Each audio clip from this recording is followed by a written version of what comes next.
Okay, welcome back everyone and good morning to you. I trust that you're well and that you had a good holiday weekend. Did you enjoy yourselves? Anybody uh, get to sleep in late or maybe barbecue or enjoy a picnic of any kind?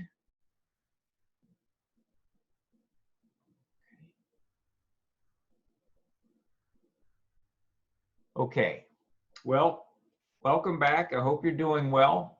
If you can hear me okay, please type yes into the chat window.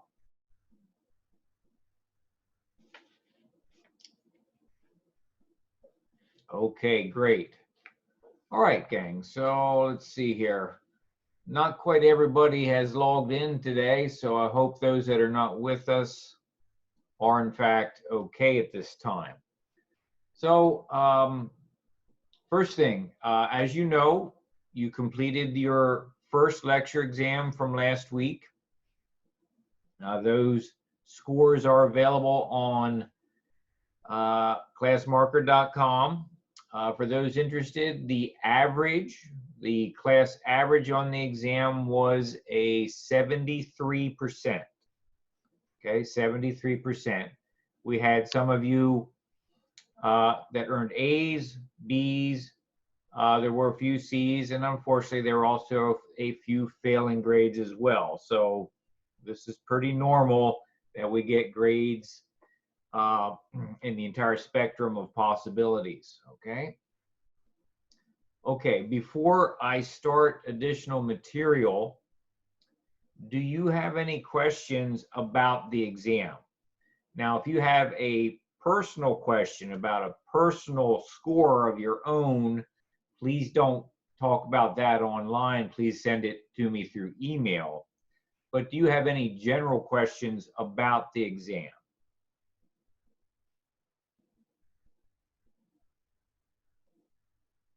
Okay.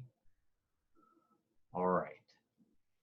Not hearing everything, so I'll trust that you're okay. And again, if you do have personal concerns, please send me an email, okay? All right, so moving forward, you know that you have your lab exam this Thursday, and there is also lab on Thursday, right? So we have a lot to do on Thursday, as is normal, as is often the case. I'll talk to you more about that at the end of today's class, where I am going to assign some homework to you for Thursday's lab, okay? So, any questions for the good of the order before we continue? When you take your lab exam until 12 o'clock, 11:59. Pete, your question is when can you take the lab exam? Yeah, I mean, like, can we take it from morning to before midnight? Is there a time limit for that? Yes, yes, you will have the same window of time to take your lab exam. So we'll open at 7 a.m. and close at midnight. But as always, I encourage you to do it earlier in the day rather than later in the day. Yeah, of course, yeah. Okay, okay, folks. Let's continue with chapter 6. We need to finish chapter 6 and at least get chapter 7 started today. So bear with me. I'm going to share my screen with you.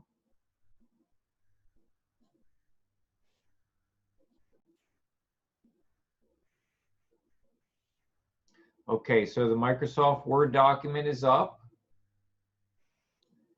And the chat window for the class is also up. Okay, so if you have things you want to communicate, please feel free to do so.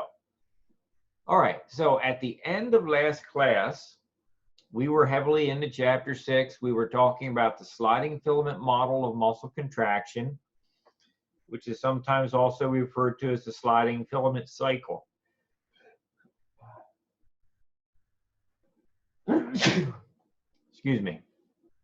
Okay, so let me bring up the graphic on that. I believe in your notes from last time, okay, this is the example of the graphic here. From last time, we had step 0 in your notes, which was the resting sarcomere. Step 1, which is the cross bridge formation, where in response to an electrical signal from the nervous system, the myosin head lifts up and grabs actin. We took note that ADP and PI are attached to myosin, and they were generated by a previous muscle contraction cycle. Step 2 is the power stroke, where we made the point of saying that the myosin head moves towards the center of the sarcomere.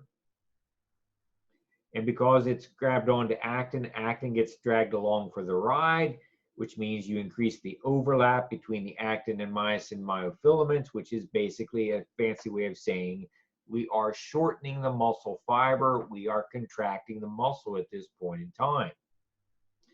Now, the energy to move the myosin head comes from the ejection of the ADP and PI molecules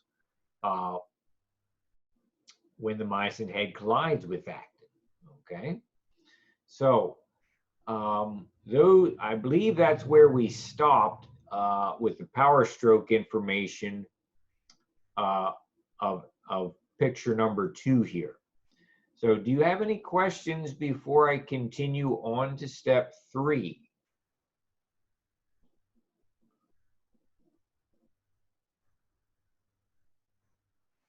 Okay, not seeing anything in the chat window. We will move on to step 3. Step 3 is the cross-bridge detachment. And most notable here in the picture on your screen is in fact that myosin has released its attachment to actin. And that occurs because ATP has bound to the myosin head. Okay, so let's put this into your notes.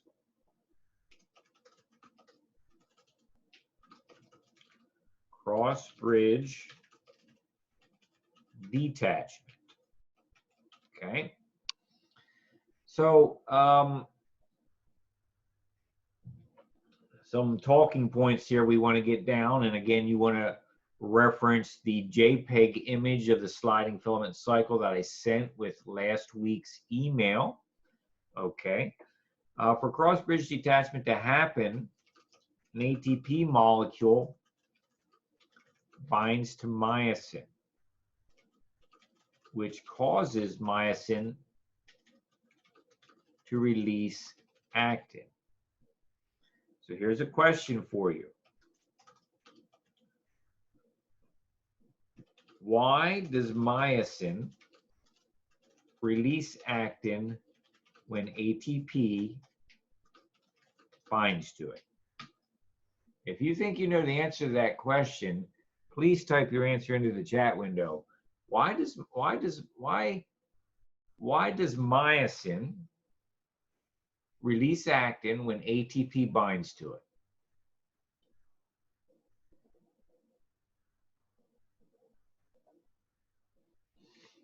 Anybody?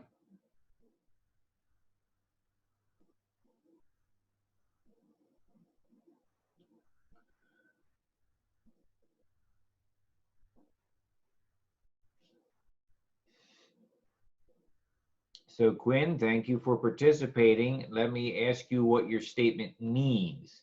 Maybe it attaches to the ATP. What is it in your answer? What is it? I meant like the myelin connects to the ATP instead and just kind of throws away the actin and just like separates the ADP and phosphorus, possibly. Okay, all right. You've got some good ideas in there, and you've got one idea that's incomplete yet. Okay, so can anybody help Quinn?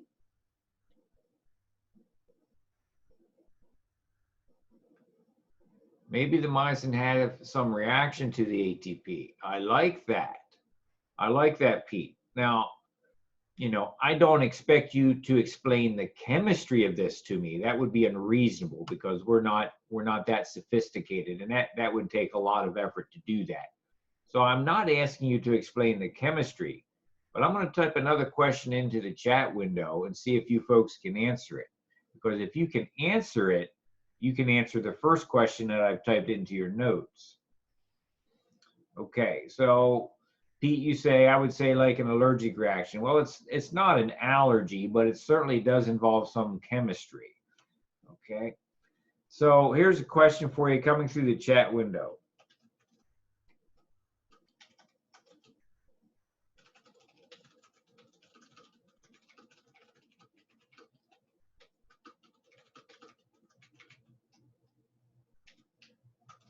What characteristic of myosin changes when ATP binds to myosin? What characteristic, or you might say property, of myosin changes when AT binds to myosin?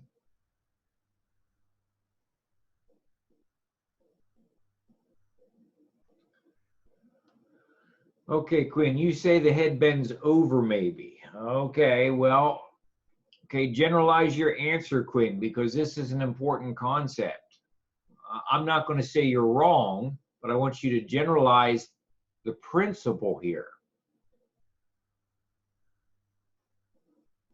What characteristic of myosin, what property of myosin changes? if the head were to bend, Quinn, what property were changed? Nick, you say polarity. You are not wrong, but you're not philosophically getting at it. Okay, certainly when ATP binds to myosin, there can in fact be a charge change on the surface of myosin. So I would say from that perspective, Nick, you are correct. But if we do change the charge over the surface of a molecule, that's going to lead to another change, which is the answer to my question. Yes, Quinn, a physical property. What physical property, what attribute of myosin is going to change? What characteristic of myosin is going to change?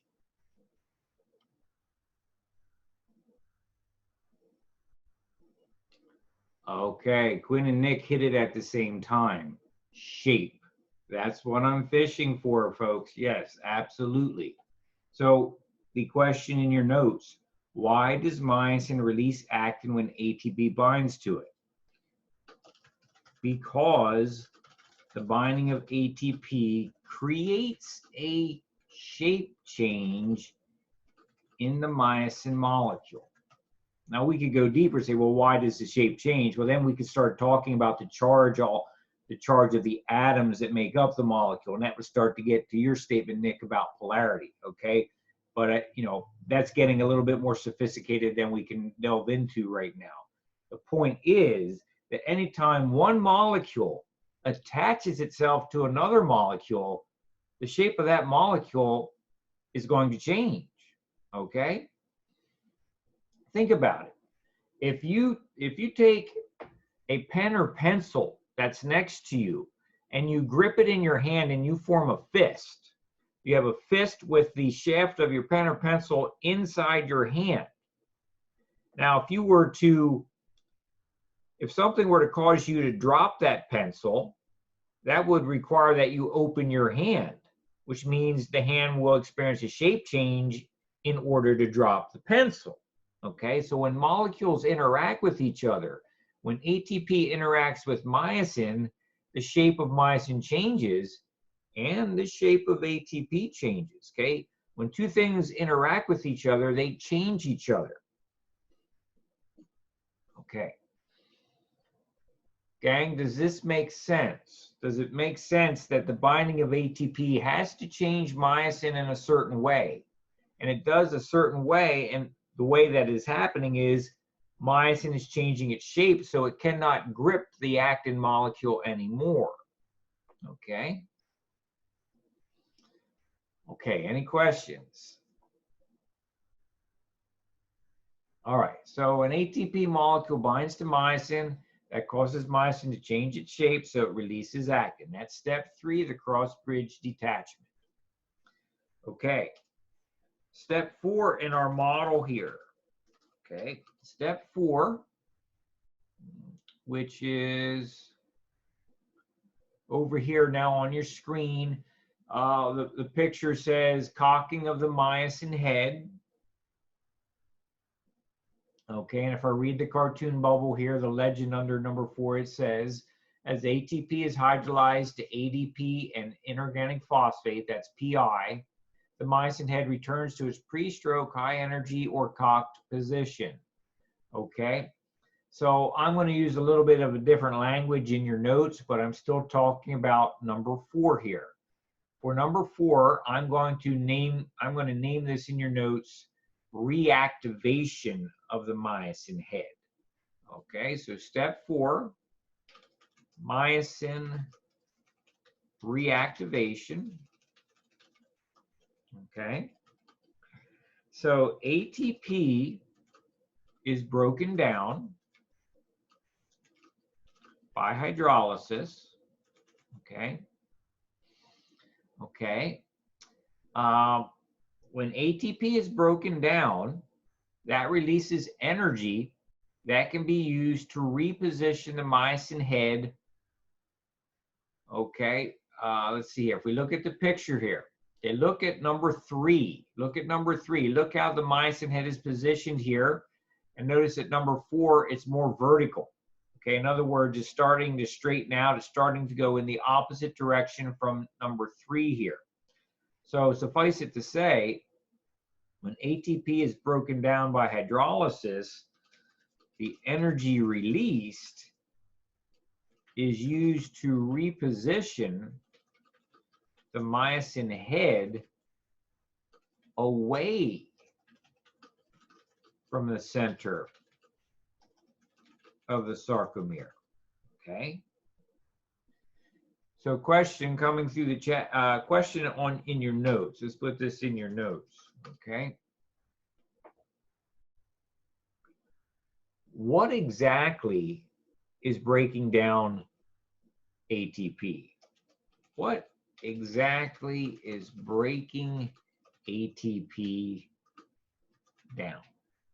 Can you tell me what's breaking ATP down?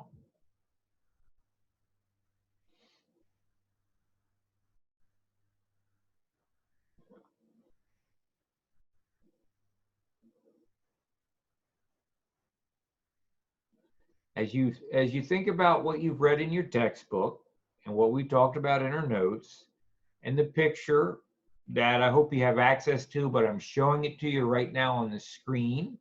Okay. It says ATP hydrolysis. Okay, so we go from ATP at step 3 to breaking down ATP and showing it as ADP and PI. So what exactly is breaking down? Okay, Emily, you say a water molecule. Okay, I like your answer, but it is not entirely correct. Okay, so let me put this down. Let me put some bullet points down here underneath the question. Yes, water is involved, but water alone cannot do the breakdown. Okay.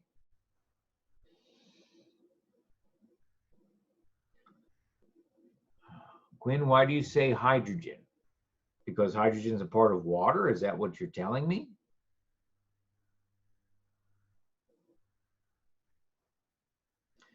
Okay, so Emily, you say about the water molecule. Let's think about this.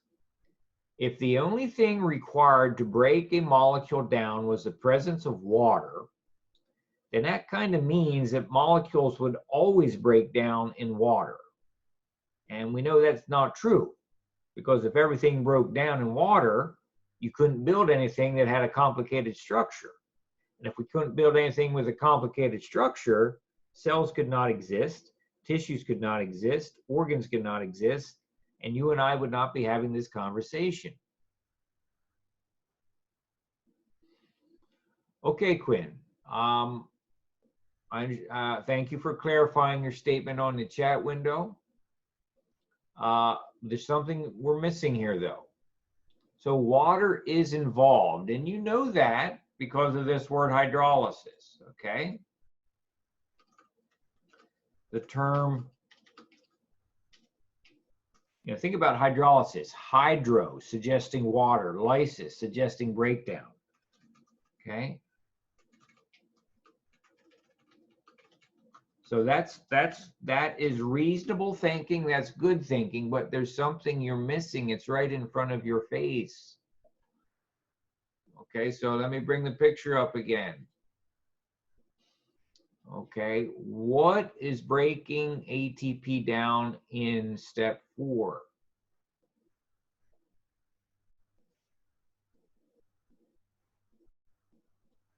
What do you think? Emily, you said a magic word, enzyme. Okay, so there's got to be an enzyme somewhere. So tell me, Emily, what is the name of this enzyme?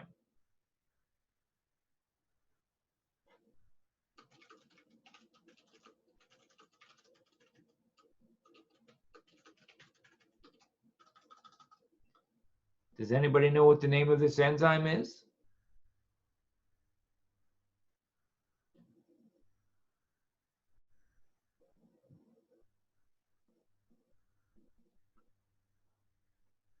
Folks, I promise you when I tell you what it is, you're going to be like, really? That's it? What's the answer?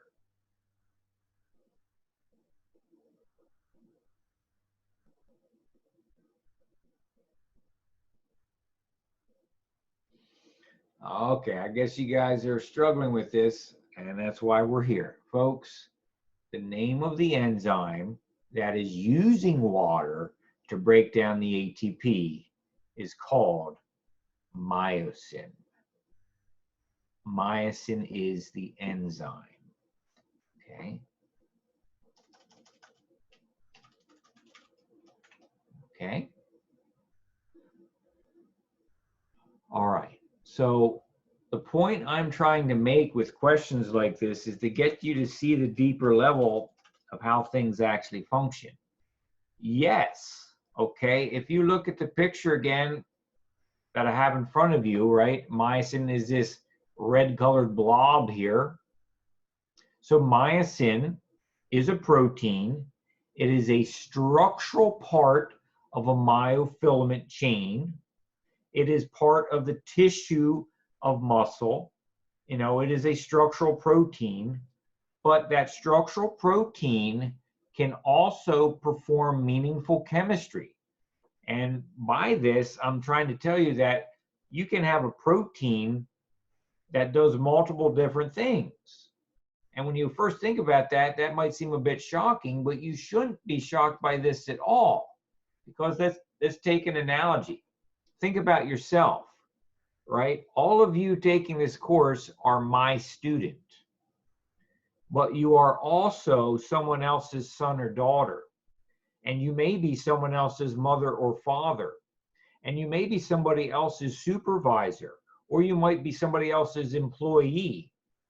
You get the idea that you are a single person, but you can have different labels attached to you because you actually do different things in life. You can be my student and be someone else's child at the same time.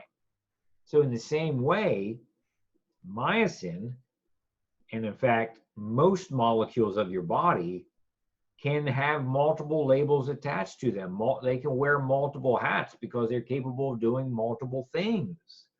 In this case, myosin is a structural component of the muscle cell, but it is also, in this case, breaking down ATP, so it's also acting as an enzyme. So myosin is a structural protein that makes up muscle cells, but it is also an enzyme. Okay? Folks, does this make sense? Any questions right now?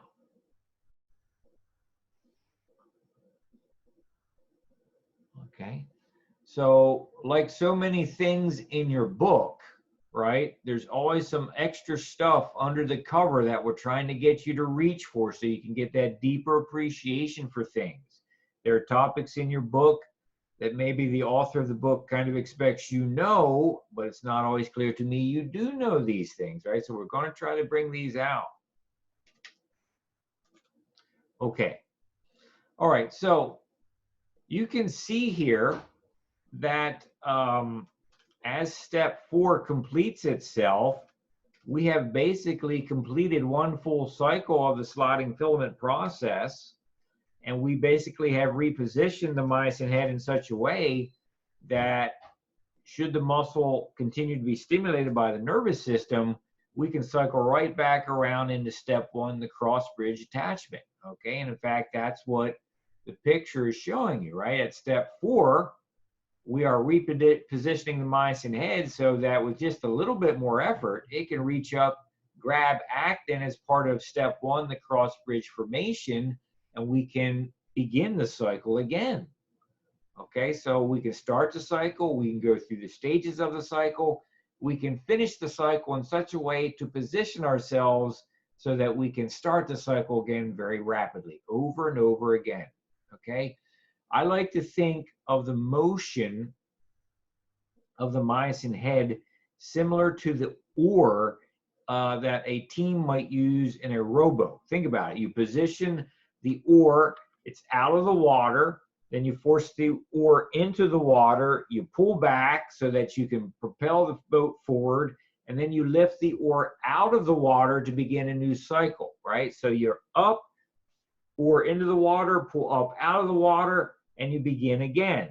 That's a cyclical motion that people that do rowing contests use. It's the same thing here with the sliding filament process, where the myosin head is continually cycling through its position, attached to actin, pulling actin along, separating from actin, reorienting itself so that it can grab actin again.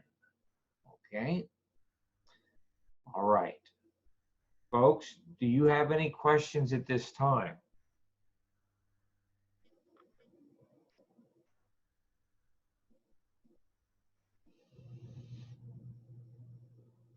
Okay, not hearing anything, I'll assume you're okay.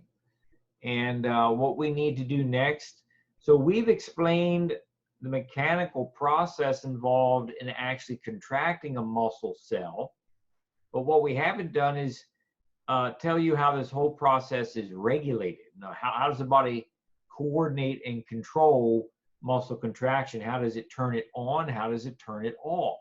And for that, we need to look very carefully at a couple things, but I'll turn your attention to figure 6.5 on page 105. All right, so let's make a new heading here. Regulation of muscle contraction. Okay.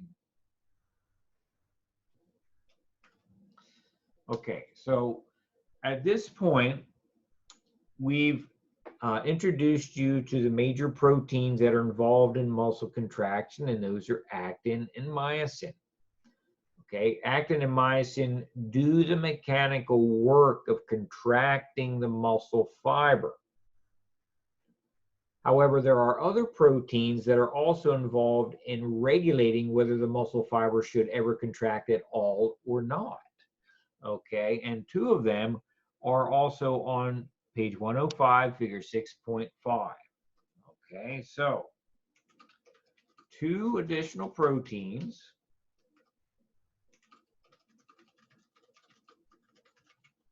specifically tropomyosin and troponin are regulatory proteins that control whether a muscle is able to contract. Okay, folks, in the chat window, what color is the troponin protein?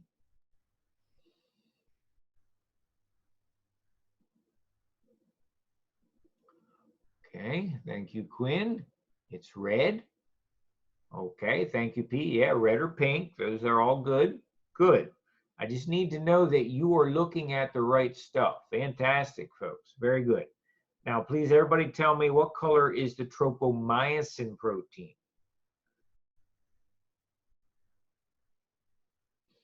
Okay, good. Now, another question, I'll type this into the chat window. Okay. Which protein, troponin or tropomyosin, is actually touching actin? Which protein, troponin or tropomyosin, is actually touching actin?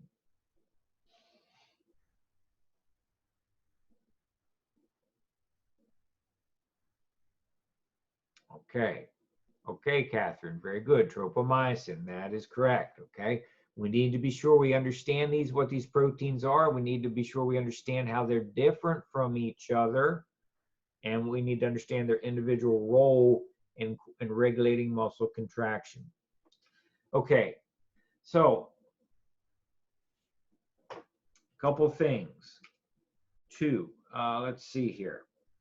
Let me make a table here with a couple columns. Okay.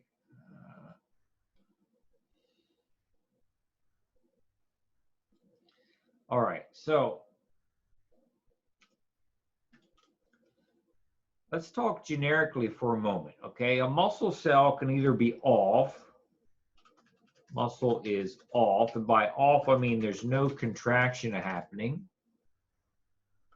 or a muscle can be on, and by on I mean that a contraction is occurring.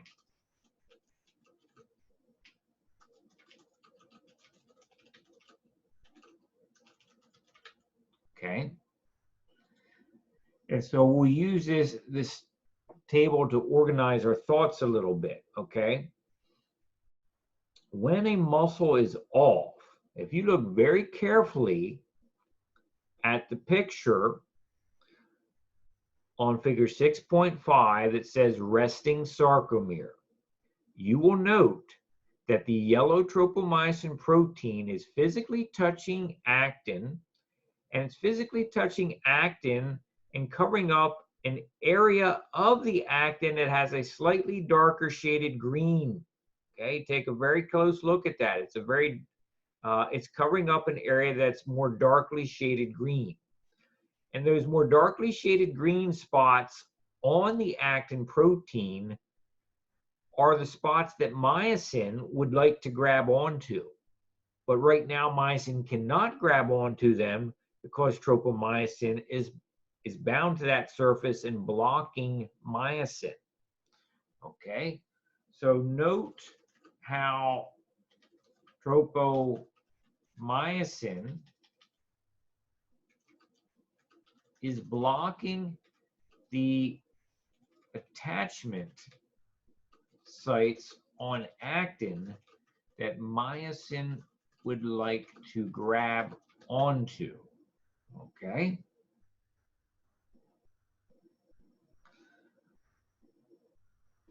Folks, do you see what I'm talking about? Do you see those darker shaded circles that are part of each actin ball? Okay, tropomyosin has them covered up. Okay, all right, so when a muscle is off, tropomyosin is blocking the attachment sites on actin that myosin would like to grab onto.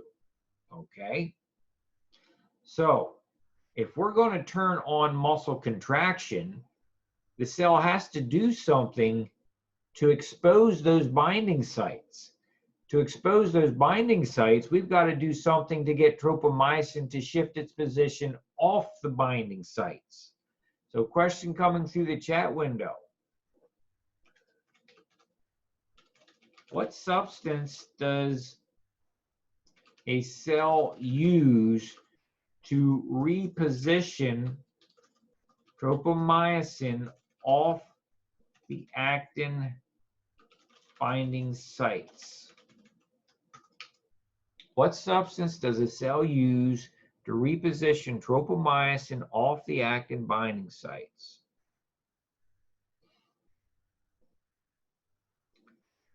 Okay, Jennifer says calcium. Do you agree with Jennifer? Okay. Catherine does and Emily does. Okay. All right. I hope the rest of you do because that is correct. Good job, Jennifer. Calcium is the substance. Okay. Now, let me ask you, which protein does calcium bind to? Okay, thank you, Nick. It binds to troponin. So here's the deal, folks. Calcium binds to troponin, which changes the shape of troponin. And because troponin, as you look at the picture, you see that troponin is physically sitting on the yellow tropomyosin. So as troponin changes shape, it will force a positional shift in the tropomyosin protein so that tropomyosin shifts its position off the binding sites on actin that myosin would like to grab. Okay, so calcium does not bind tropomyosin directly, it binds troponin, and through a billiard ball or domino-like series of events. One thing happens, and the next thing happens, and the next thing happens. Through this series of events, almost like a chain reaction, the binding sites on actin will be opened up and become accessible to the myosin protein. Okay, so for muscle to turn on, calcium binds to troponin, creating a shape change in troponin, which then leads to a positional change in tropomyosin, which exposes the binding sites on actin that myosin wants. Okay? Any questions so far?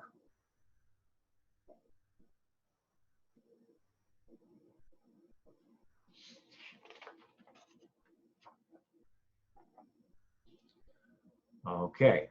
All right. So now, if you've read this chapter carefully, you should be able to answer my next question. Where does the calcium come from? Okay. Where does the calcium come from?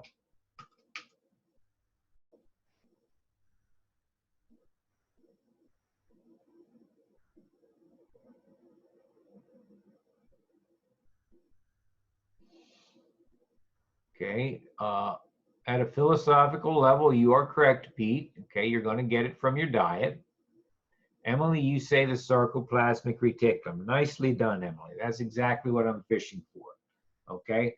So the calcium comes from the sarcoplasmic reticulum, which you can see a diagram of on page 106, figure 6.6. Okay. All right. So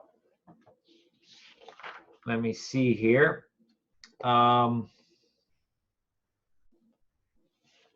All right. So this is going to start, this conversation is going to start to take us into areas that we need to have chapter 7 content understood so we can finish off our understanding of chapter 6.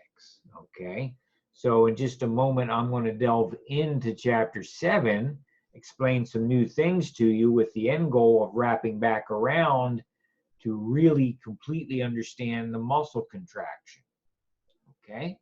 So, all right. So regulation of muscle contraction is achieved by the proteins tropomyosin and troponin. Okay. And the presence or absence of calcium ions, okay, Ca+2, will allow or prevent muscle contraction from occurring, right? When calcium is present, when calcium is present near the actin and myosin myofilaments, then contraction can occur for the reason that we stated in your table.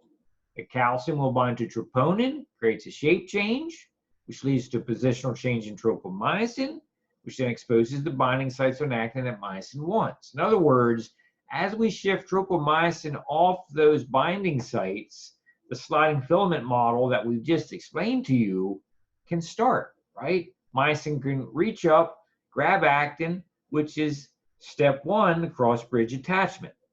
Okay. Okay.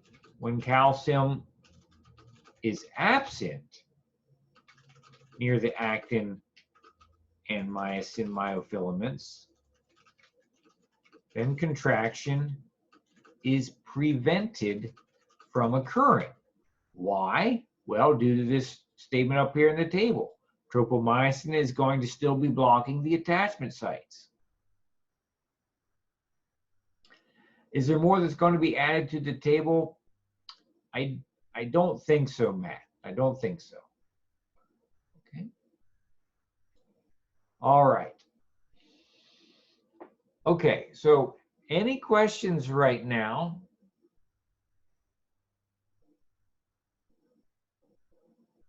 All right, here's a question for you. And I'm going to type this into your notes.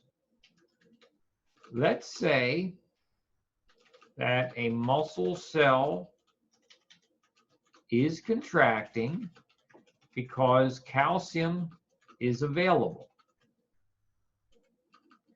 How will a muscle cell turn the contraction off? Okay, let's say we have a muscle cell that is contracting. How are we going to turn it off? You know, you might have lifted some object and you're done with it, so you don't need to contract your muscle anymore. So how do you turn muscle contraction off?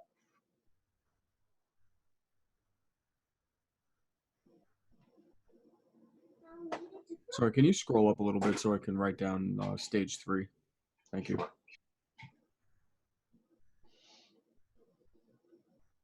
do you think, folks? We have a muscle cell contracting.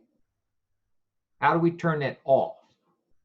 We just told you how we turn it on, right? If a muscle cell's not contracting, you got to provide calcium to bind to troponin, which shifts the position of tropomyosin. So myosin can grab actin and start the entire sliding filament cycle that we've been through now. But what happens when the muscle cell is contracting and we want it to turn off? How do we do that?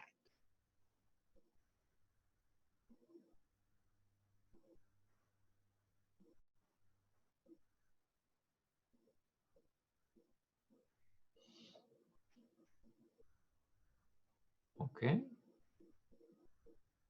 Don't be, you know, if you can answer in a sophisticated way, that's great. But if you can't, I'm not asking for that. I'm simply asking to think logically about the information that's been presented. If calcium is the substance that allows the muscle to contract, and we want to turn the contraction off, what do we have to do? Okay, Quinn. Maybe get another molecule to separate the calcium from the troponin. Alyssa, an absence of calcium. That's what I'm fishing for. Exactly. If we want the muscle to stop contracting, we have to remove it from the troponin. Okay, an absence of calcium, like stop feeding it. That's exactly what I'm fishing for. Okay, if we want to turn the muscle off, we need to remove calcium from the troponin. Okay. Now this is a little bit different, a little bit difficult to describe, but you see when molecules interact with each other, or when an ion like calcium interacts with a molecule like troponin, that interaction is very transient, meaning it's very fleeting, meaning that the calcium will bind, then it'll fall off, then it will bind, then it will fall off, then it will bind, then it will fall off. And the reason for this interaction is difficult to explain, but you appreciate because of heat energy in the environment of the cell, the molecules of the cell are constantly vibrating and moving around. And because of that, the calcium will attach to the troponin, but as the troponin starts to wiggle because of the heat energy, the calcium will momentarily detach. And then the next fraction of a second, it might bind back onto it. And it'll do this potentially millions of times a second, okay? It's kind of like having an annoying fly buzzing around you, sit down on your arm, fly away. Second later, it sits down again and flies away and makes it a pest, right? It's annoying. That's kind of how molecules interact in the cell, okay? Very rarely do you get molecules that bind and stay attached for very, very long periods of time, okay? So what I'm saying is the calcium will bind the troponin, and then it'll fall off and it'll bind again. And it'll do that constantly. But what will happen is in one of the moments where the calcium detaches from troponin, it's possible for something else to pull the calcium further away from the troponin. And that something else is calcium pumps that are embedded in the sarcoplasmic reticulum membrane that will actually act as an ion vacuum cleaner to suck up the calcium. Okay, so that's starting to get a little involved, and it's a little further along in our conversation with details that I haven't quite documented for you yet. Okay, and some of this is going to come out after we get through more content in chapter 7. Okay, so the short answer to this question: how do you turn the contraction off? You need to remove the calcium from the troponin. This occurs in a lasting way because calcium ion pumps embedded in the sarcoplasmic reticulum membrane will act like a vacuum cleaner to permanently draw calcium away from the troponin. Okay. Before I leave this, we are going to come back to this topic, gang, but I need to teach you some things from chapter 7 before we can come back to this so that it makes more sense. Okay. So if everything is not quite clear yet, I'm not surprised by that. But is there anything you'd like to ask at this moment before we shift gears into chapter 7?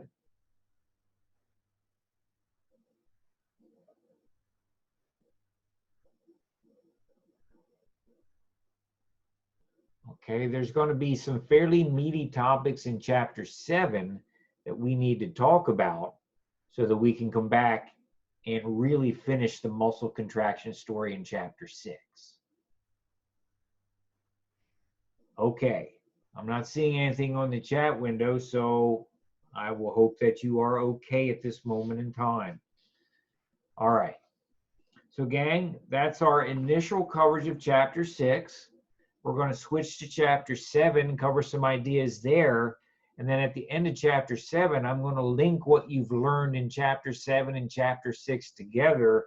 So hopefully you get a very complete understanding of how the nervous system actually triggers the release of calcium, which then allows the muscle contraction to occur. Okay. Any questions?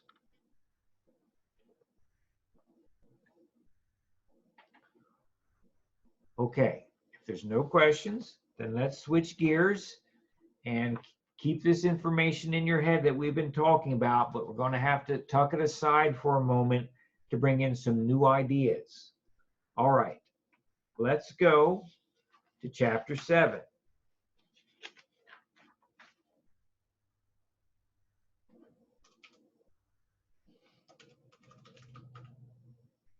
The topic of chapter 7 is neurons. Okay, so folks, in our course, we're going to do 2 chapters on the nervous system, chapters 7 and 8. Chapter 7, I may sneeze on you here. Hold on. Excuse me. Chapter 7 is probably the harder of the 2 chapters to understand because there's more physiology involved. So, make sure that you're spending considerable study effort for chapter 7 to really understand topics. Okay, so chapter 7, neurons. Okay. Now, when you talk about the nervous system, okay, so remember,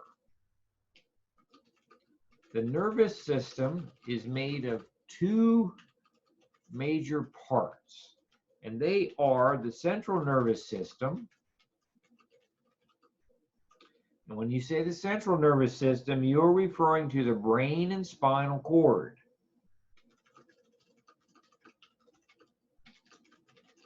Okay? The phrase central nervous system only refers to the brain and spinal cord. any nerves that come off the brain, any nerves that come off the spinal cord, and potentially span out to your limbs, your fingers, your toes, down your legs, you know, down parts of your back and things, okay? Those are part of the peripheral nervous system.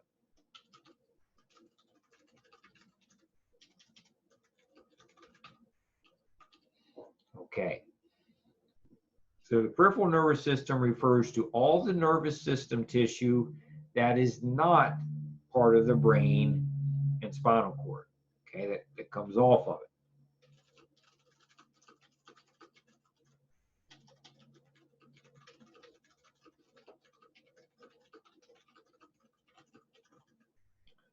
Okay, so in chapter 4, we introduced you to the idea of two major cell types in the nervous system tissue, the glial cells and the neurons. And so I'm going to go into a little bit more detail about these cells at this time. Two specialized cells, cell types, make up the nervous system. Okay. And remember the glial cells or the neuroglial cells. The big long one is the neuroglial. Okay, neuroglial or glial is acceptable. These neuroglial cells, their job is to support and protect the neurons. Okay.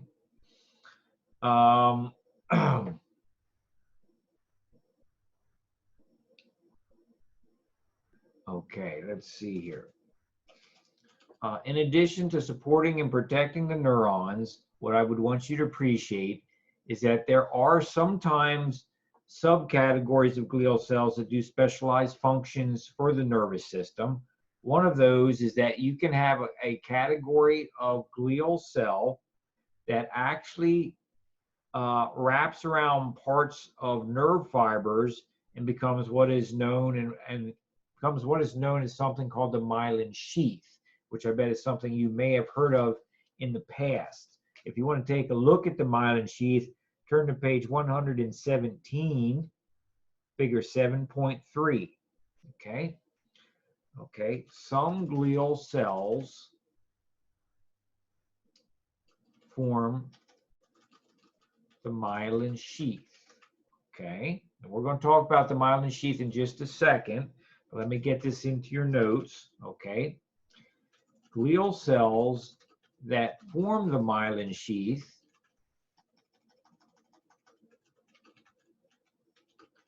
are known as Schwann cells. Okay. You notice on page 117, you look at picture B there, part A, okay,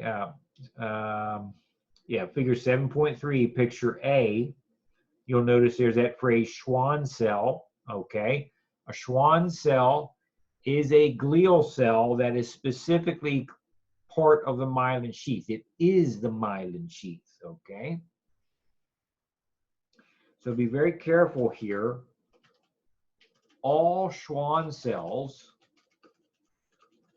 are glial cells, but not all glial cells are Schwann cells.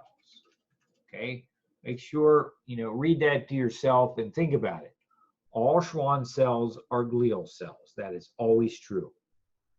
But not all glial cells are Schwann cells. Okay, not all glial cells are used to make up the myelin sheath. Okay, questions right now?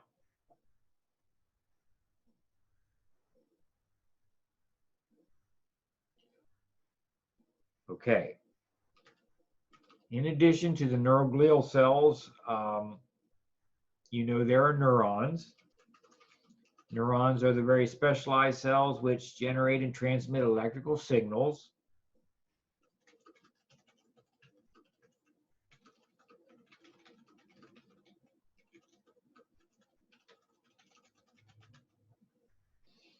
Okay, and that makes them unique. We learned in chapter 4 that the neuroglial cells can reproduce, the neurons cannot reproduce, We also learned that the glial cells cannot generate electrical signals and the neurons can. So I'm just highlighting some of those things we've already learned.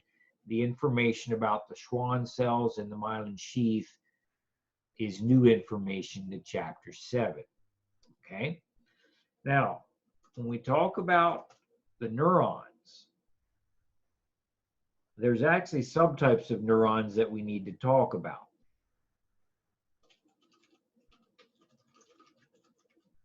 The story always gets more complicated. And while we will not get into it in our course, there are actually subtypes of neuroglial cells as well.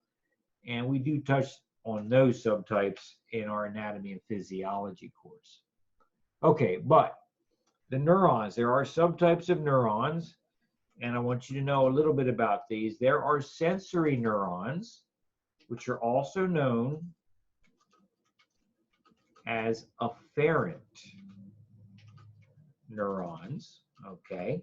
These neurons always conduct information from the external surfaces of the body towards the brain and spinal cord, okay? The sensory neurons always transmit information into the central nervous system.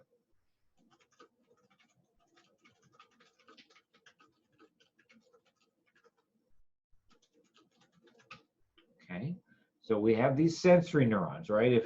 If you touch a hot stove, obviously your brain's going to be quickly aware of that there's something very hot there, because sensory information is being moved along a sensory neuron into the spinal cord and up to the brain so that you know that you're touching something hot.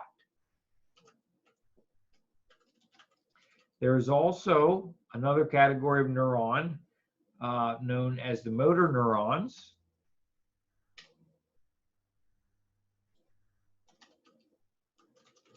These are also known as efferent neurons. Okay, so be very careful.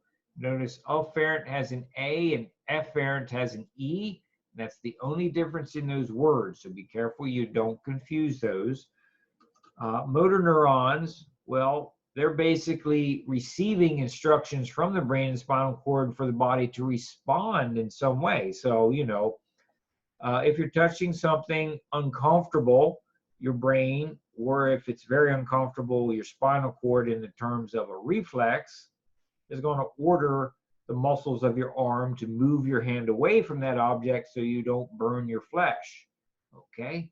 So the motor neurons, they always transmit information away from the central nervous system.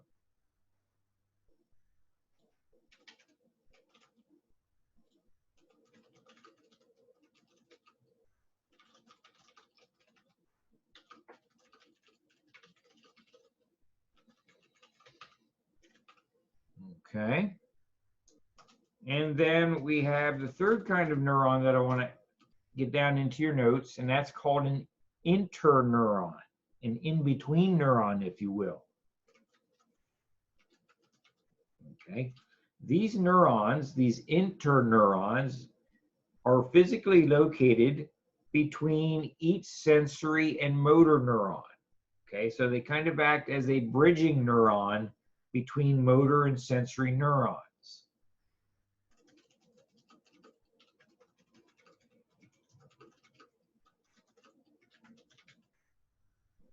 Okay, these interneurons are only found in the central nervous system. They are not found in the peripheral nervous system.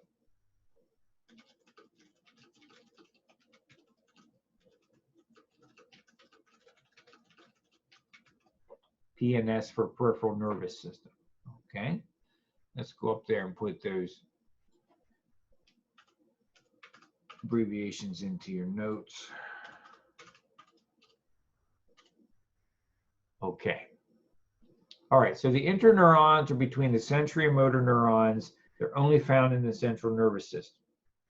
Okay, the interneurons are the most common type of neuron in your body. You have more interneurons than you have sensory neurons. You have more interneurons than you have motor neurons.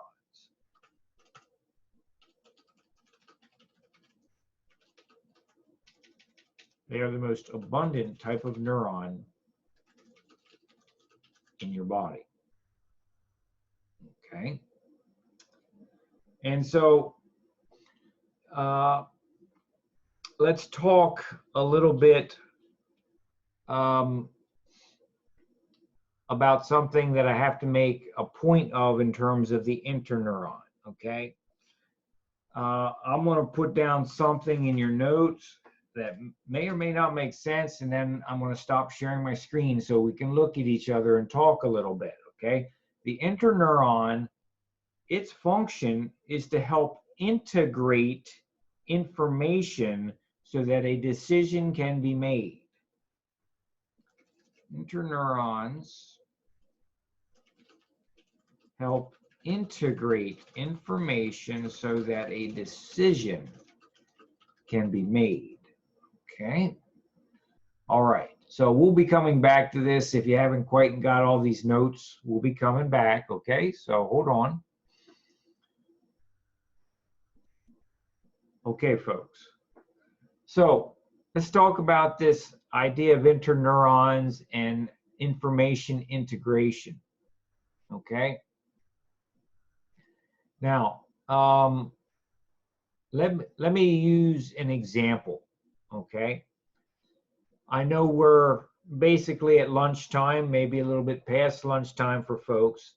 So let me give you this idea. Let's play with this a little bit. Let's say that we were all in the same room together, okay? Obviously we're not, but let's say we are. Let's say we're all in the same room together. And let's say I bring in a cart of food dishes. And let's say for all the students in the class, 11 of you, that I have a plate of food that I've freshly prepared for you with a steak on it that's been freshly grilled, garlic mashed potatoes, and country green beans. And I put this plate of food in front of each of you.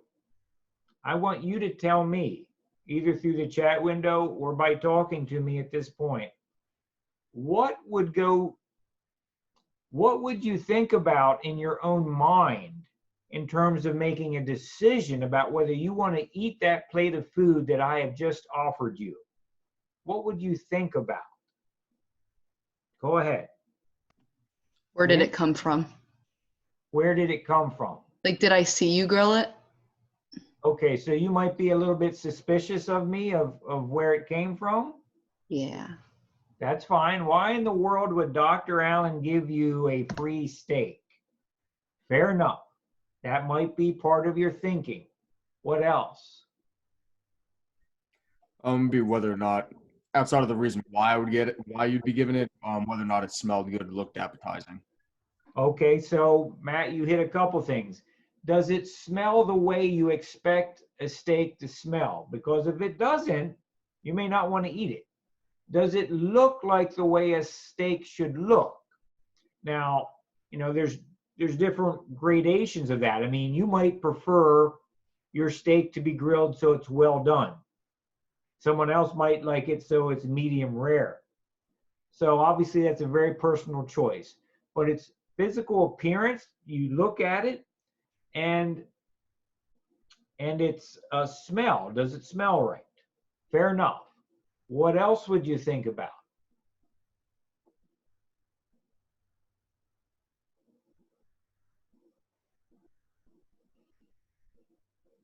That can't possibly be it. Whether or not I'm hungry. Okay, thank you, Matt, right? I mean, Matt, I don't know if you like steak or not, but let's say you do like steak. Even if you I like love steak. even if you like steak, you might have just eaten a foot-long sub from Subway and you just can't eat it right now, right? So that would impact your decision as to whether you're going to eat it. So are you hungry? Have you already eaten? What else?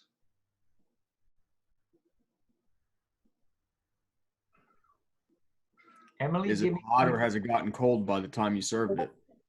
Okay, Matt, what's the current temperature of the food on the plate? Maybe you really don't want a cold steak. You want it to be sizzling hot when it gets to you. Good, that's another aspect. Emily, give me something else. You mean like another idea? Yep. Well, I said like if you might like picture what it might taste like if it looks appetizing to you. Okay, so we did talk about its appearance and you said texture. So maybe you take a small bite of it and you taste it and you decide you don't like the texture of that meat. Fair enough. Thank you for that. How about the rest of you? I can think of at least 2 other things. Well, I think maybe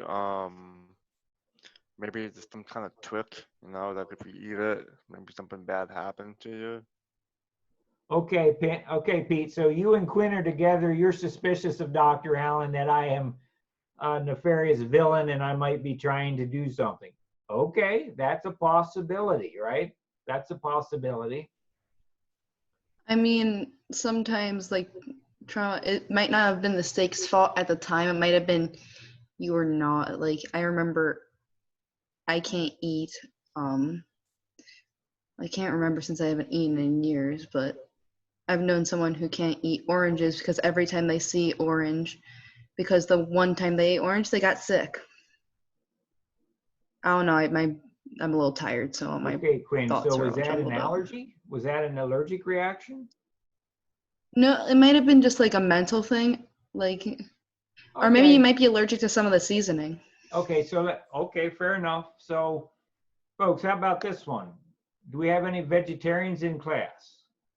So that even if I hand you a beautifully, perfectly cooked steak, you're not going to eat it because you're a vegetarian. That seems like a horrible waste, but that might be the case, right? Here's another one. Maybe you love steak, but maybe last week you were at a cookout and you had a steak at the cookout. And 30 minutes after you ate the steak at the cookout, you were vomiting over the toilet. Do you think if last week you ate a steak and vomited, that today that memory would flash back into your mind and you might actually be a little bit scared to want to try to repeat that experience? Yeah, I don't maybe know it's about you. food poison. Right? But, you know, I love steak. But if I vomited last week from a steak, I'm probably not going to eat it today. Okay? So I used to eat anchovies and I haven't touched them in years because I got sick from them one time when I was a kid. Never touched them again. thank you, Matt. Yeah, there's a Mexican restaurant in Harrisburg that I will never go back to because I think I got food poisoning from them when I was there. So we have all these experiences. And my point here is all the things we just identified, the visual appearance of the steak, the smell of the steak, the texture of the meat, whether it was cold or hot, whether you're a vegetarian or not, whether you're hungry or not, whether you got sick last week or not when you ate a steak, all of these things are separate pieces of information that your brain must process from different areas of your anatomy, right? Different areas of the brain anatomy that must come together and a decision has to be made. Yes, I'm going to eat that steak, or no, I am not going to eat that steak. And so my point is all those different things we've identified, an interneuron would be involved with pulling information, various memories and things that we're considering from different subregions of your brain and bringing them together into a command set structure somewhere near the hypothalamus of the brain that will allow your brain to say, today I am going to eat that steak, or today I am not going to eat that steak. Now, we've spent a long time agonizing over this discussion. You would have made that decision in probably a second or two, right? Not going to eat it right now. Or, yeah, okay, I'll eat it. I'm hungry. Okay. So we take it for granted how fast this occurs, but nonetheless, all of this processing has to happen up in the brain. and your interneurons play a huge role in bringing separate pieces of information together so that a decision can be made to do something. Does this make sense? Okay. All right. So I'm just going to put down in your notes, remember the steak example in class, okay? The decision about whether to eat the steak or not, okay? Do you have any questions? Okay, let's go back to the Word document.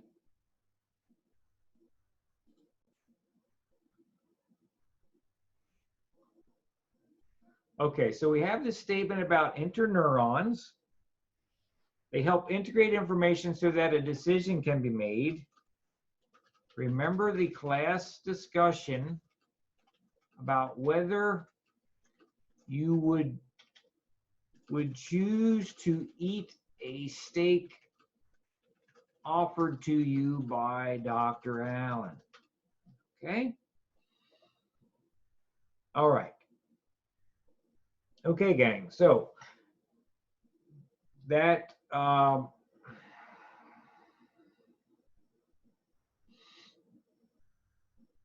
Matt, interesting comment. That is why tech is very hard to integrate into the human body because of processing speeds. I agree. And also Yeah, because so there's a whole lot going on with like trying to outside of like amputees and stuff like that, but they're trying to like increase like memory, people with memory problems and dementia. The reason we're not integrated with technology is because of the process differential. We don't have the upload and download capabilities in tech to be able to do that yet. And that's why they're looking into quantum computing, because we pretty much maxed out our speeds with silicate tech. Just from the engineering side of things, in case anybody had an interest, it's a really interesting topic. Thank you for sharing that, Matt. I do have an interest in that, and I agree with you.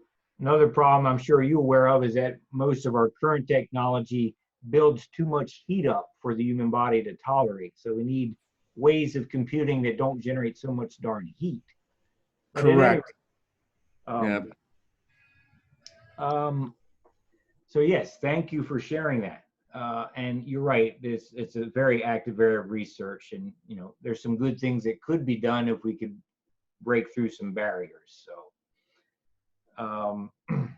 okay, so let's talk about the neuron architecture. Let's remind you of this, okay? Neuron architecture.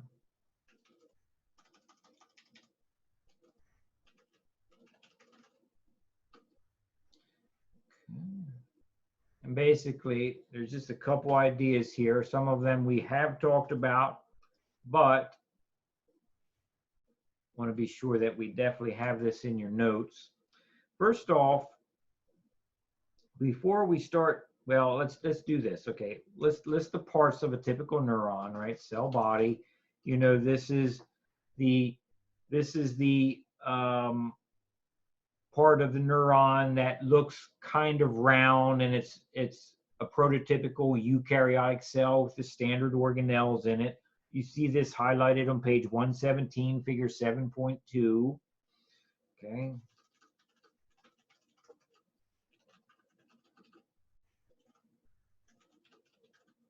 This is the standard example of a eukaryotic cell with all the normal organelles, nucleus, mitochondria, Golgi, endoplasmic reticulum, all that kind of good stuff. The dendrites, right? These are the short projections which receive information from other locations and transmit it into the cell body. Okay. Receive information from other locations and send it into the cell body. We have axons. Okay. Most books tell you that a cell body will have a single axon. That's very true, but it's not impossible to have multiple axons. But an axon is typically a long projection that transmits information away from the cell body to other cells. Okay, so if you are a neuron, you're going to receive information into your cell from the dendrites. You're going to do some sort of processing on that information, and then you're going to send instructions or a command of some kind away from yourself to other cells via the axon, by using the axon. Okay. Okay, so one thing we need to talk about here is sort of something that comes up is the term nerve. Okay, nerve. So let me ask you, okay, what is a nerve? What is a nerve? Can you tell me what a nerve is?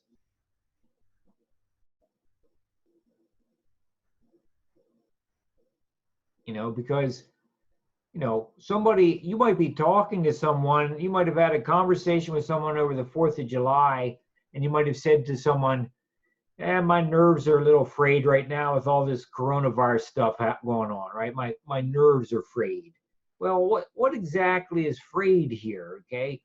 What is a nerve? Is a nerve an emotion? Is it a piece of anatomy? What is it?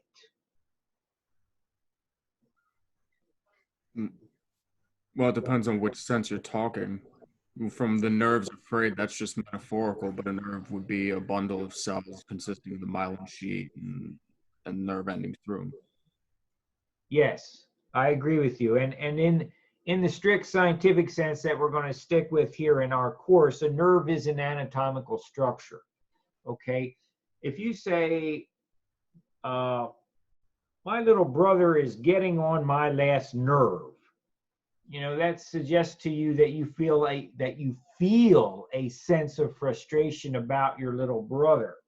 Okay, now our feelings are real things, but our feelings are complicated signals of electrical and biochemical processing that's going on. A nerve is a physical object of the body. And as your book rightly tells you on the bottom right corner of page 116, a nerve is a bundle of parallel axons, dendrites, or both, arising from many neurons. Basically, folks, a nerve is a cable made of many parallel neurons running together.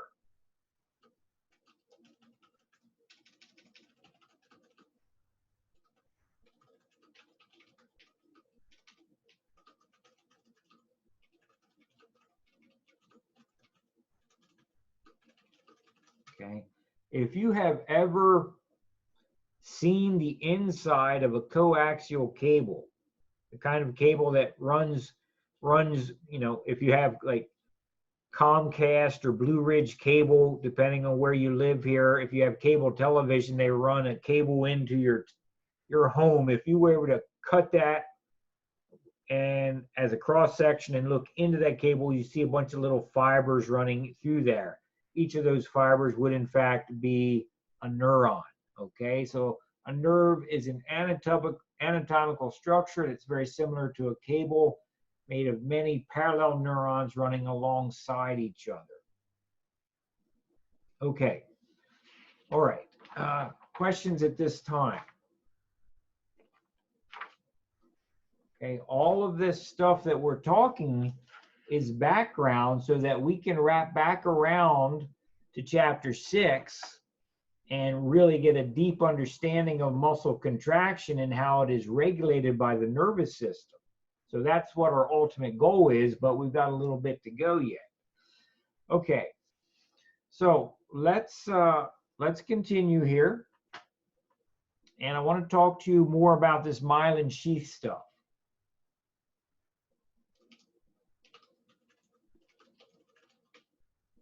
Okay, so myelin sheath is a talking point on page 117. That's probably the best location in your book that you're going to get a little bit of visualization on what the myelin sheath actually is.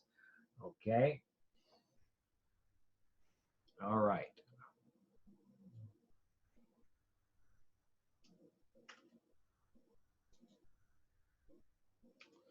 Okay, so the myelin sheath is a specialized wrapping of axons in the peripheral nervous system. Okay.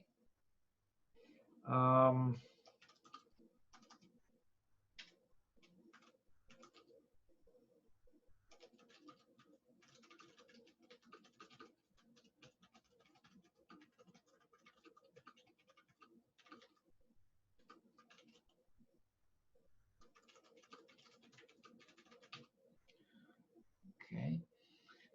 Let's see here.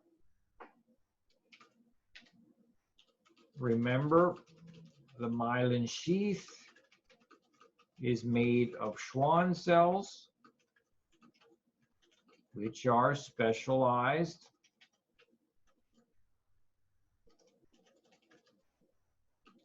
glial cells. Okay. You see from the picture on page 117, figure 7.3. All right, so that's figure 7.3 here in your notes. Okay. That each section of myelin sheath that you see there on picture A of figure 7.3 is a single individual Schwann cell that has wrapped around itself multiple times.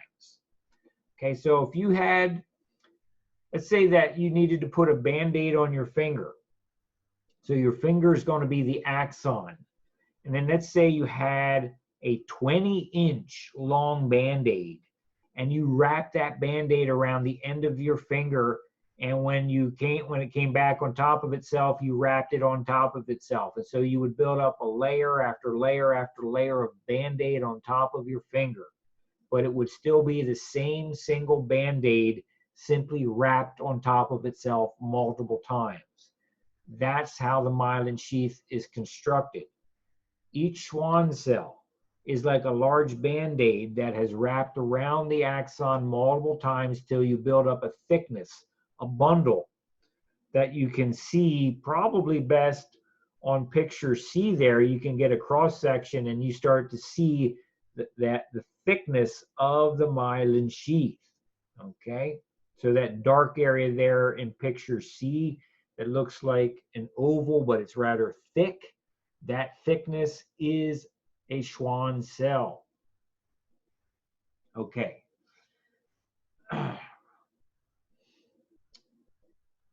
Oh, Matt, the spinal cord. The spinal cord does have connective tissue around it called meninges, but the individual axons typically are not myelinated. Okay. Other questions?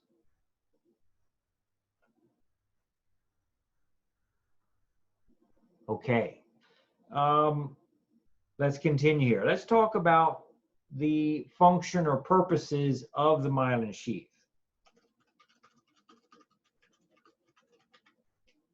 And so there's a couple things here I would want to say to you. Okay, first off is something that we already know. The myelin sheath is made of Schwann cells, which are simply specialized glial cells. So it should not be a surprise to you that one of the functions of the myelin sheath is to simply protect and take care of the neurons. Okay, so that we know that, we've said that multiple times. So number one here is to take care of the neurons. Number two, another major function of the myelin sheath is to act as sort of an electrical insulating tape to prevent electrical short circuiting between axons. Okay, I'll say it, I'll type it, then we'll draw a little something. Okay, so function of the myelin sheath is to act as electrical insulation to prevent short circuiting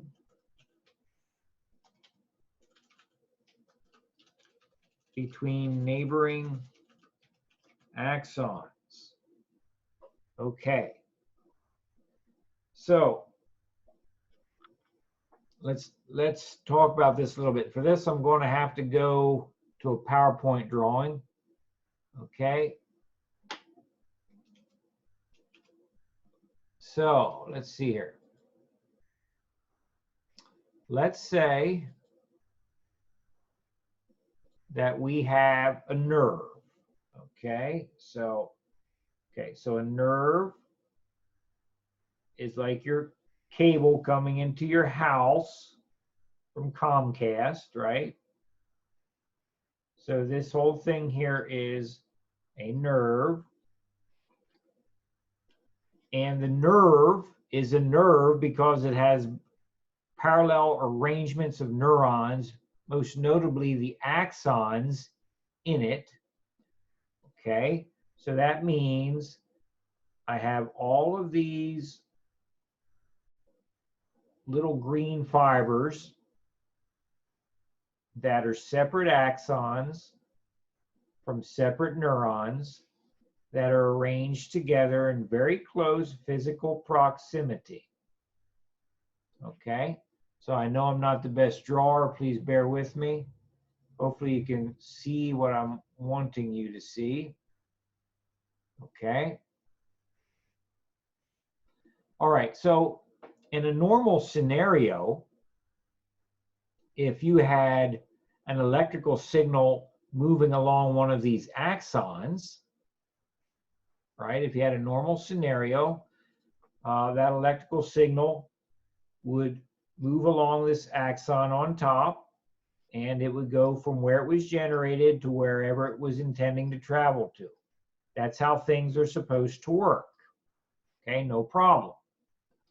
However, in nerves, many times the distance of separation between any two axons is very, very narrow. That distance is very small.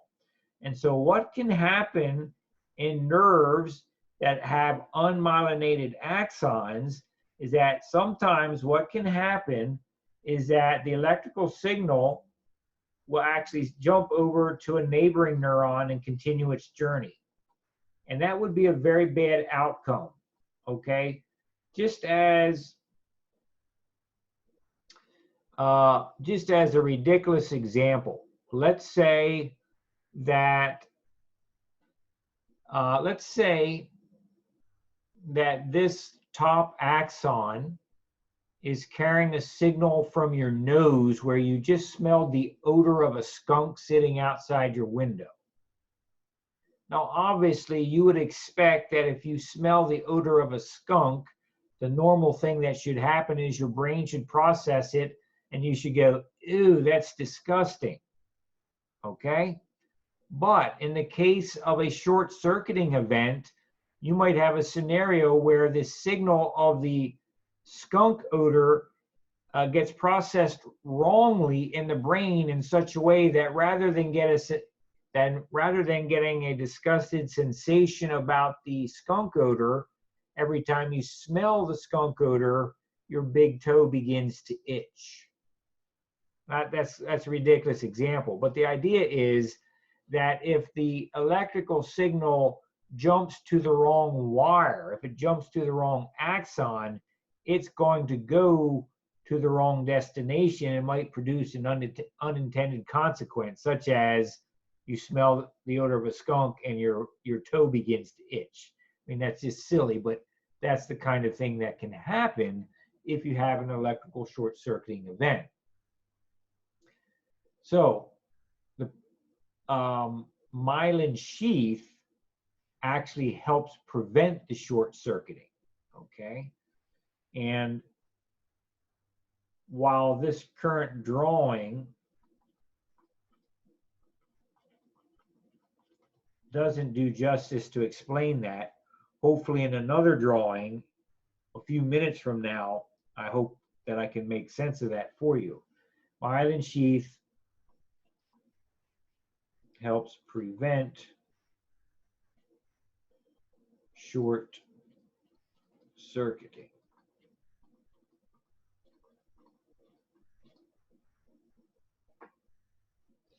So Alyssa, so would nerves damaged after an accident have no myelin sheath?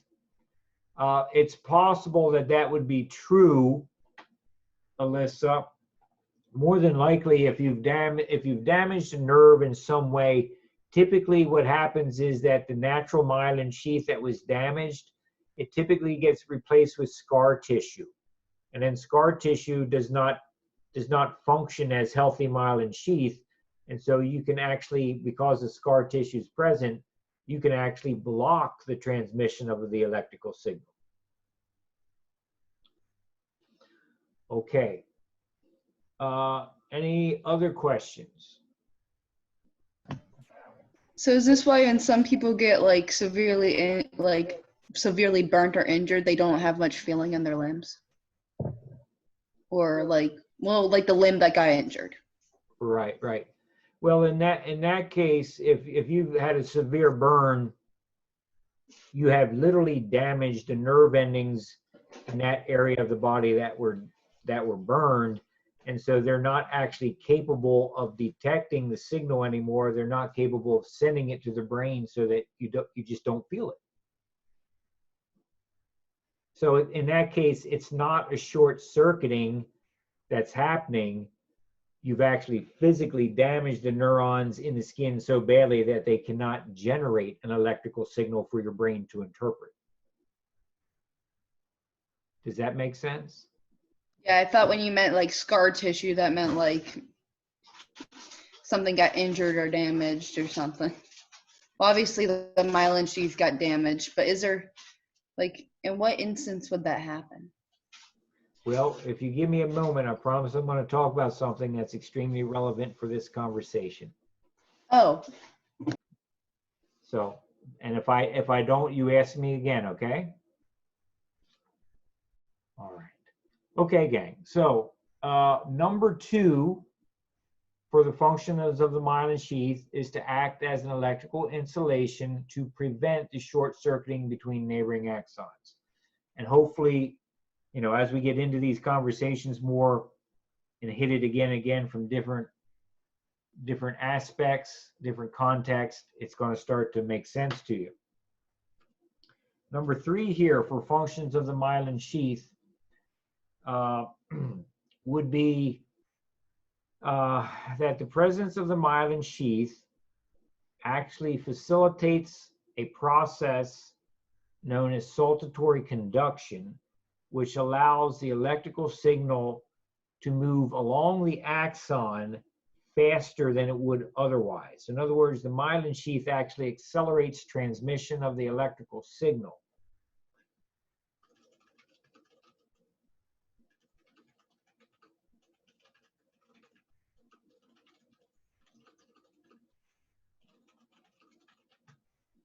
Presence of the myelin sheath accelerates transmission of the electrical signal, a phenomenon called saltatory conduction. Okay.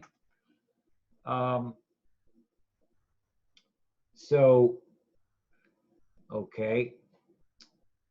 Let me give an example here as an example analogy. Saltatory conduction can be analogous to playing basketball. Okay.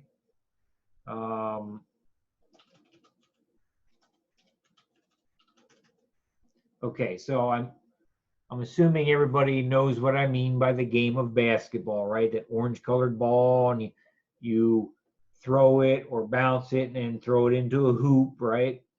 Okay. So imagine for a second that we're all sitting in the same room again, okay? Because, you know, it just works better when we're all together. Imagine we're sitting in a room, in a normal classroom. All of you students are looking at me at the top, at the front of the room, and I'm looking at you, okay?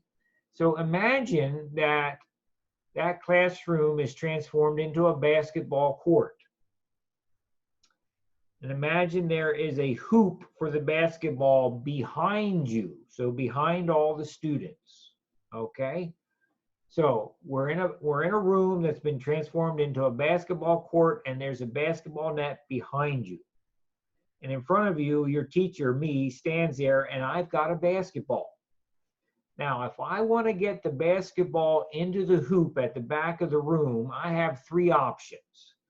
I could throw the basketball with all my might, like a Hail Mary, and see if it gets in. Okay, we could do that in basketball, but in terms of the biology of your nervous system, that does not ever happen. Okay, so that's not relevant. So the Hail Mary throw is out.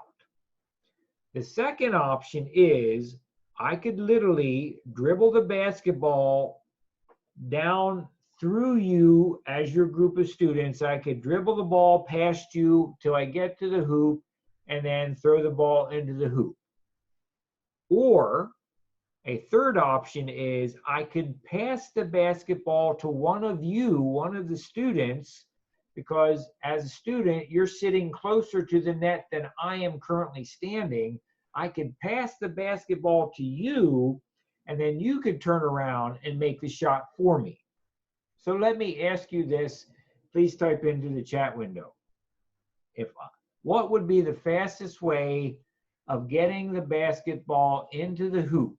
Me dribbling it down the court all by myself, or me passing it to you and having you make the shot for me? Which would be quicker?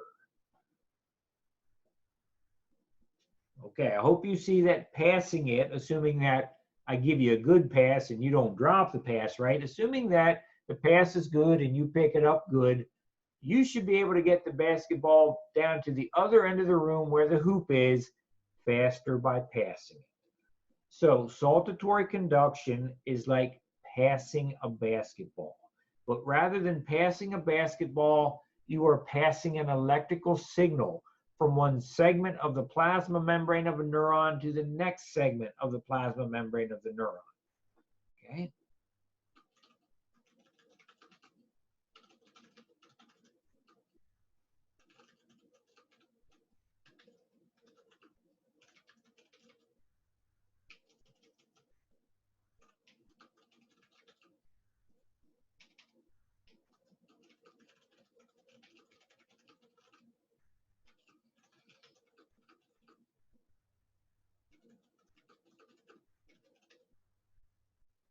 Again, I know that this is kind of heavy stuff. If you haven't read this chapter, this probably doesn't mean anything to you yet, which is why, you need to hear from me. You need to see some videos, which I'm going to be showing you. And you need to also be reading and studying and thinking about this.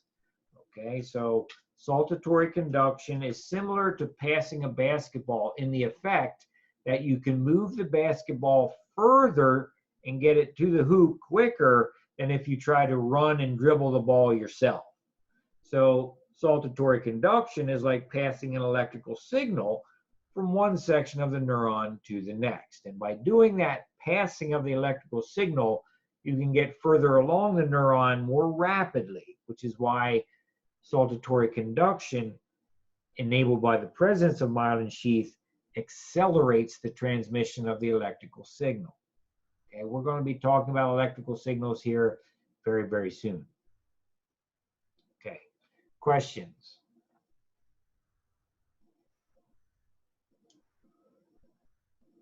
Okay, so I think, Quinn, you had asked me a question, and I said that I was going to cover that, and I'm going to do that next.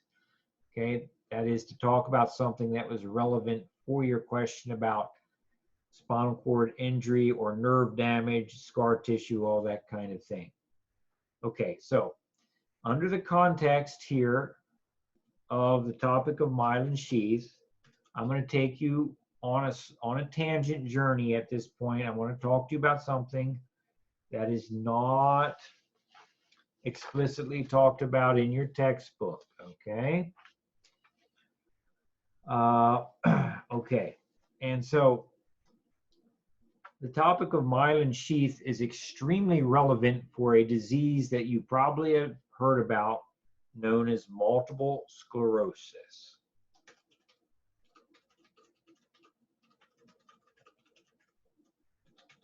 Okay. Okay. So let me just first ask you, do you know anybody personally, or even just, in passing as an acquaintance, do you know anybody that struggles with multiple sclerosis, would you be willing to share what their challenges are in life? Do you know anybody with multiple sclerosis?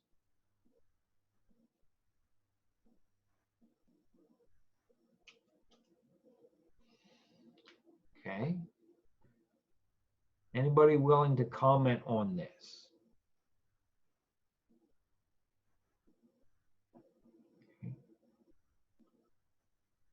Okay, I guess perhaps none of you know anybody with multiple sclerosis, and that's fine. Okay, so let me define a few things for you. Okay, multiple sclerosis is a neurological condition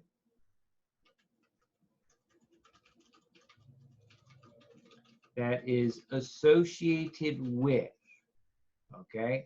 Folks, I'm going to underline that phrase, associated with, because when you hear that, you should be thinking that Dr. Allen is telling you about political double talk, because I am, okay? Neurological condition that is associated with damage to the myelin sheath, okay? Now, please note, I did not say that multiple sclerosis is a neurological condition that is caused by damage to the myelin sheath. I didn't say it was caused by it. I said it's associated with damage. And there's a reason. I have to be very careful with the language I use because we honestly don't know exactly what the cause of multiple sclerosis is. Okay?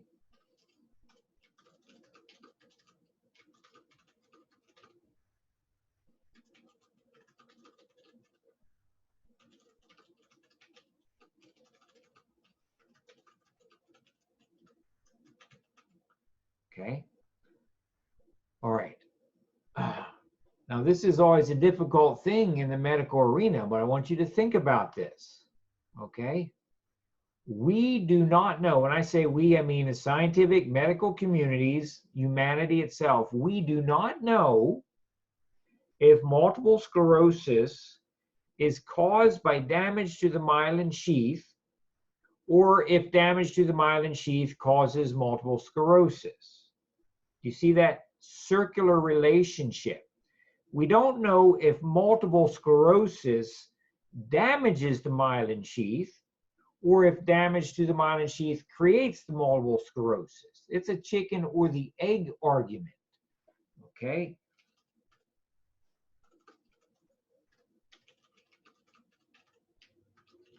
We don't know if multiple sclerosis damages the myelin sheath or if damage to the myelin sheath causes multiple sclerosis, okay? That's a very difficult thing to tease out. And, you know, I don't think there's any scientist that would say beyond a shadow of a doubt, 100% certitude that we can answer that. So all we can reasonably say is that this disease, multiple sclerosis, is associated with damage to the myelin sheath.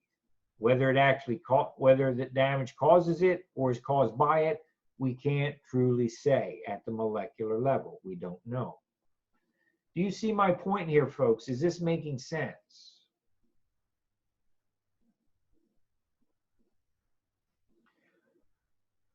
Okay, there are many diseases that humanity suffers with, where we're in this kind of scenario where we don't know the chicken or egg answer. We don't know which comes first. Does the disease cause some damage or does the damage cause some disease? That's very difficult to tease out. And you say, well, surely you could do some experiments. And yes, we could do some experiments, but often they would involve experiments that are not ethical to do, right? Yes, you could take a healthy person and intentionally damage their myelin sheath and see if they develop multiple sclerosis, but that would be unethical. We cannot literally do that. So from a scientific perspective, we cannot firmly prove it one way or the other. But that being said, we do know that this disease is associated with damage to the myelin sheath. And so, if you do come in contact with anybody with multiple sclerosis, they might have a variety of signs and symptoms.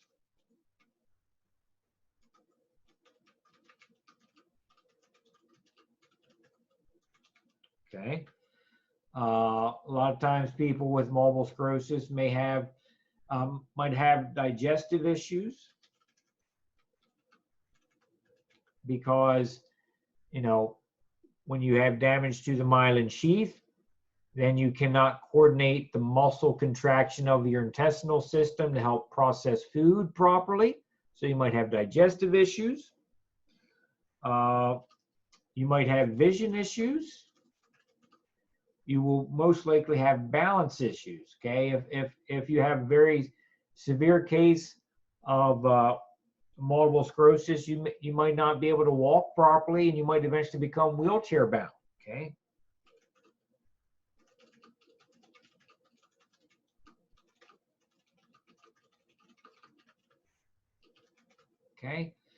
Okay, and if multiple sclerosis, if you have a particularly difficult version of multiple sclerosis that's very aggressive, and you don't have any access to medical care to help you, you could, in some extreme cases, die from it because you cannot coordinate your respiratory muscles, the diaphragm and muscles of the rib cage to help coordinate movement of your chest cavity to actually breathe. So you can actually suffocate to death.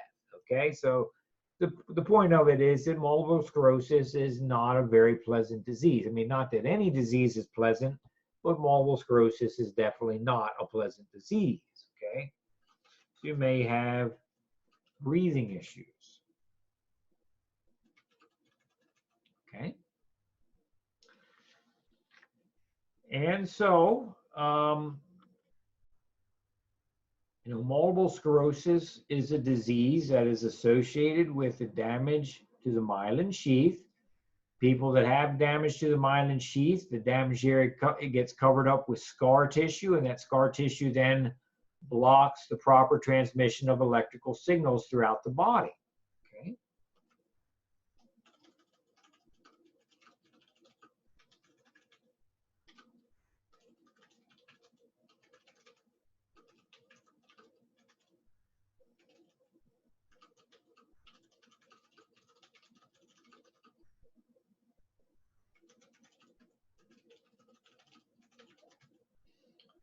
Okay, so when scar tissue replaces healthy myelin sheath, it blocks the transmission of normal electrical signals. Okay, so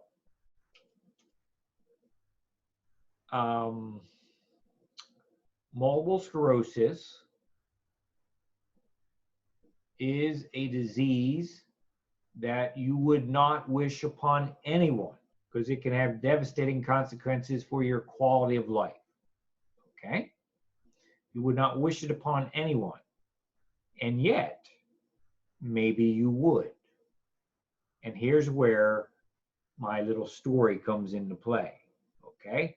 Folks, I'm going to talk to you about a biological weapon that mimics the conditions of multiple sclerosis.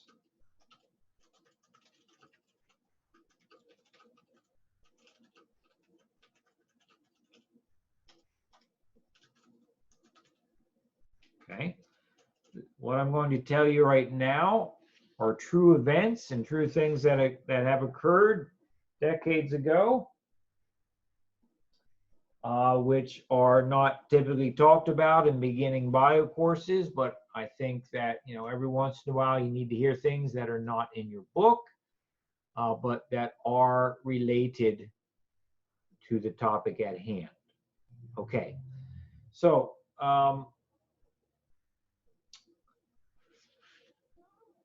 yes, this biological weapon exists. Alyssa, like mustard gas. Well, okay, so let's talk about a few things here. Let me stop sharing. Okay.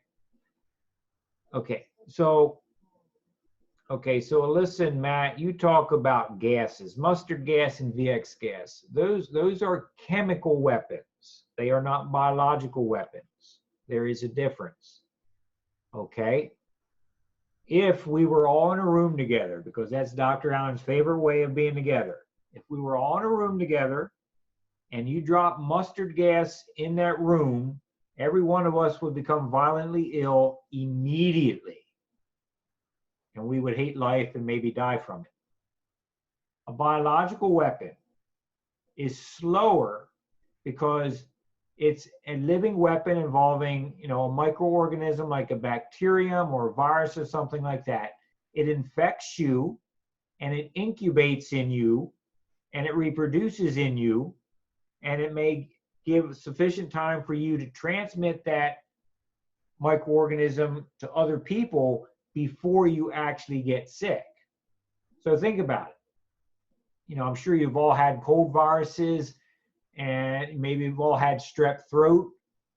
Well, how many days was that microorganism in your body before you actually felt sick? And how many days were you out running around in the community interacting with other people, potentially spreading those microbes to other people before you got sick? So biological weapons have a delayed response. Does that make sense? Chemical weapons are immediate and nasty. Biological weapons are delayed and nasty. Okay? All right. So, Matt, you mentioned anthrax, right? That anthrax would be a biological weapon because that's a bacterium.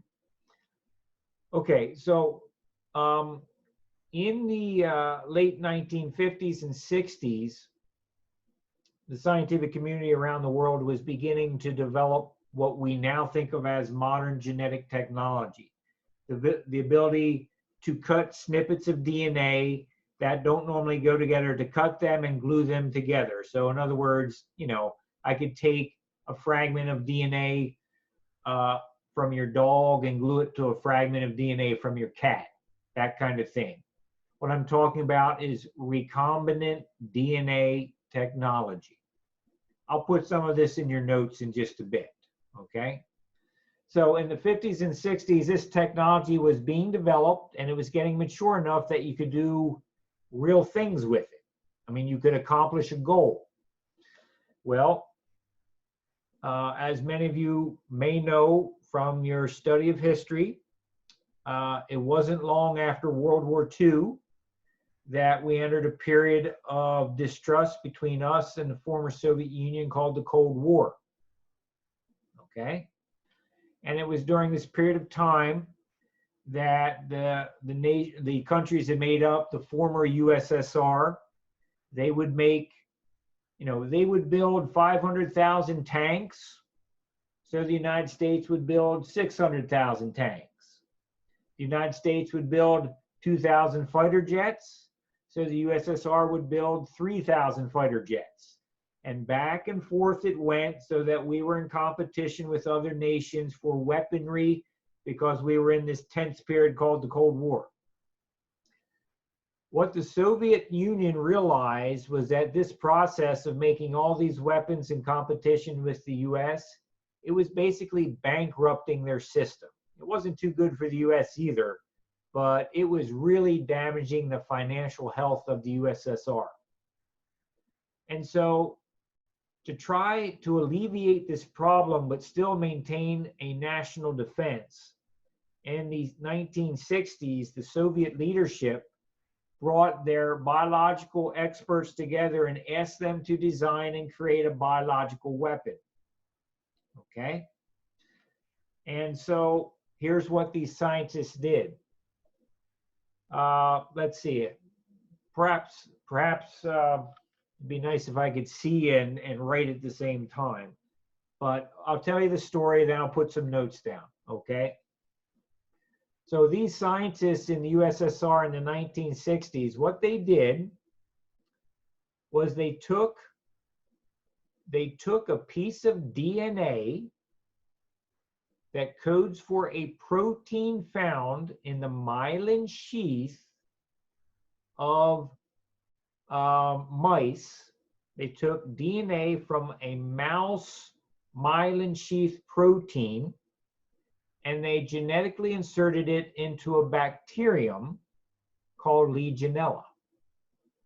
What kind of disease does Legionella bacteria cause? Legionnaire's disease. Thank you, Catherine. Exactly. Legionnaire's disease is a disease that's very similar to pneumonia. It creates a lung condition which is very debilitating and can be deadly.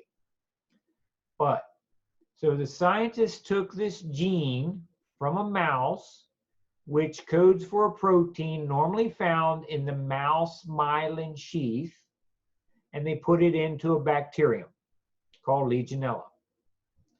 They then took this Frankenstein bacteria that contained this foreign DNA for foreign myelin sheath, and they put the bacterium into the animal that we call a guinea pig. They infected the guinea pig animals with this Frankenstein bacteria. Well, as you might imagine, the Legionella bacteria infected the guinea pig body, and the guinea pigs got sick with Legionnaire's disease. They developed pneumonia. Okay? Well, the Soviet scientists gave medical care to the sick guinea pigs, and the guinea pigs got better. They recovered from their pneumonia. But then, a week or two after healing from the pneumonia, the guinea pigs started to exhibit tremors in their limbs. They started shaking. A few days later, all the guinea pigs were dead. Can you explain to me what caused the guinea pigs to die? Let me highlight again what happened. The Soviet scientists took DNA that's part of the myelin sheath in mice and put it into a bacterium. They then took this foreign Frankenstein bacterium and infected the guinea pig body with it. The guinea pigs get sick, they recover from the pneumonia, but a few days later, they start to shake, and then they all die. Do you know what happened here? Can you explain to me, with our conversation that we're talking about at this time, what you think happened? Okay, Nick, you have an interesting idea on the chat that the bacteria adapted to eat the myelin. That's a nice idea because we do know of such things as flesh-eating bacteria.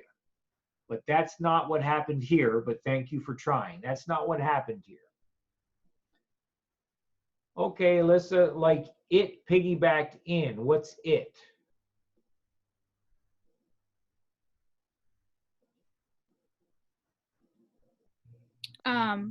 I was trying to say that the whatever damaged their myelin sheaths piggybacked in on the bacterium. Okay, but what caused the damage to the myelin sheath? It's a question for everybody.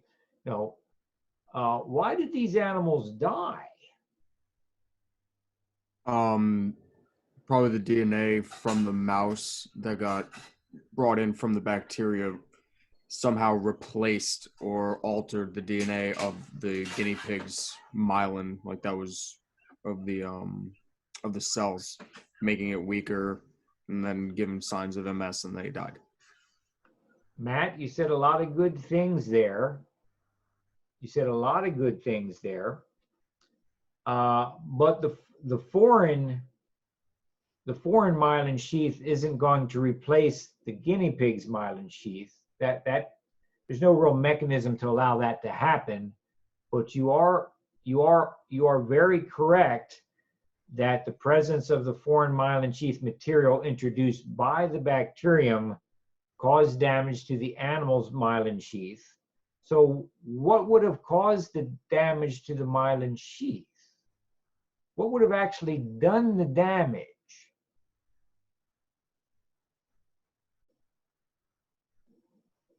Because every one of us has something very powerful in us that if it gets confused, can really harm us. Like, I was thinking maybe it, like when they had pneumonia, it damaged it, but it took like a little buffer time to actually scar over, and then it couldn't. Then when they started to shake, they couldn't get the electrical signals right. Yes, but that doesn't answer the question, Gwen.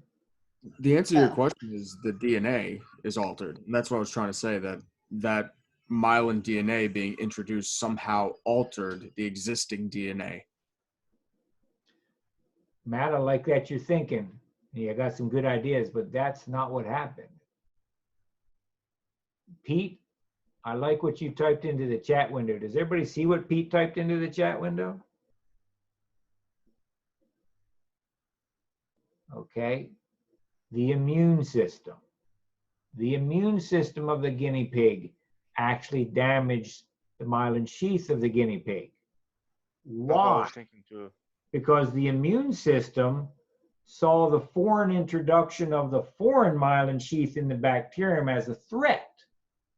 So the guinea pig's immune system started to attack the foreign myelin sheath protein present in the bacterium, because the immune system of the animal could not distinguish, could not tell apart the foreign myelin sheath protein from its own natural myelin sheath protein. The immune system damaged its own myelin sheath. Isn't that wild?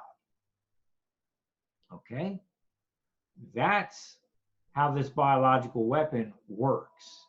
And this is a true weapon that exists.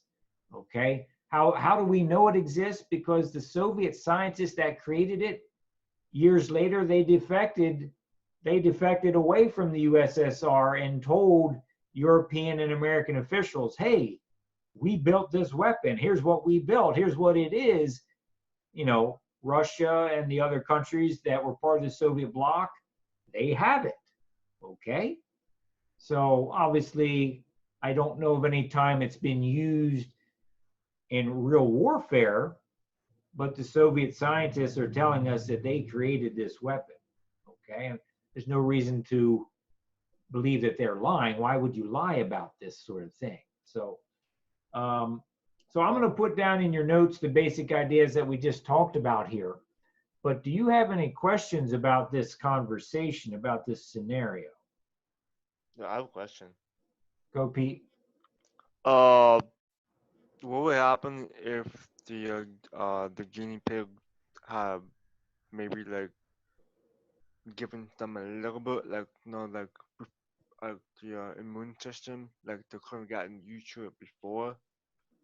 Now if they got like stuck at first, and then once they give it in, once they started to give them like the shot, they could not have been dead.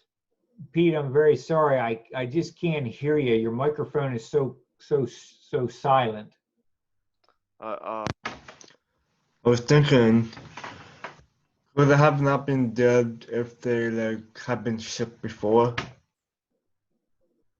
They had been shipped before? No, sick. Like they have been caught up before. I think what he's trying to say is if they had caught Legionnaires before and had the antibodies to cure the disease, if this could have happened. Yeah. Okay. I don't know.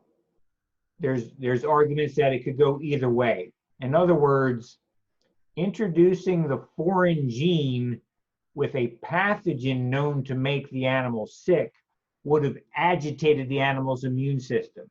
And part of that agitation might have gone a long way to producing the response that damaged the that damaged the myelin itself. That might have been part of the strategy of the weapon. If the animals had natural immunity to the Legionnaire's bacterium, their immune system may not have riled up enough to actually do enough damage to kill the animal. That's a very real possibility. Okay, so that's a good point. And I can't answer that either way. I don't know. Okay. Other questions?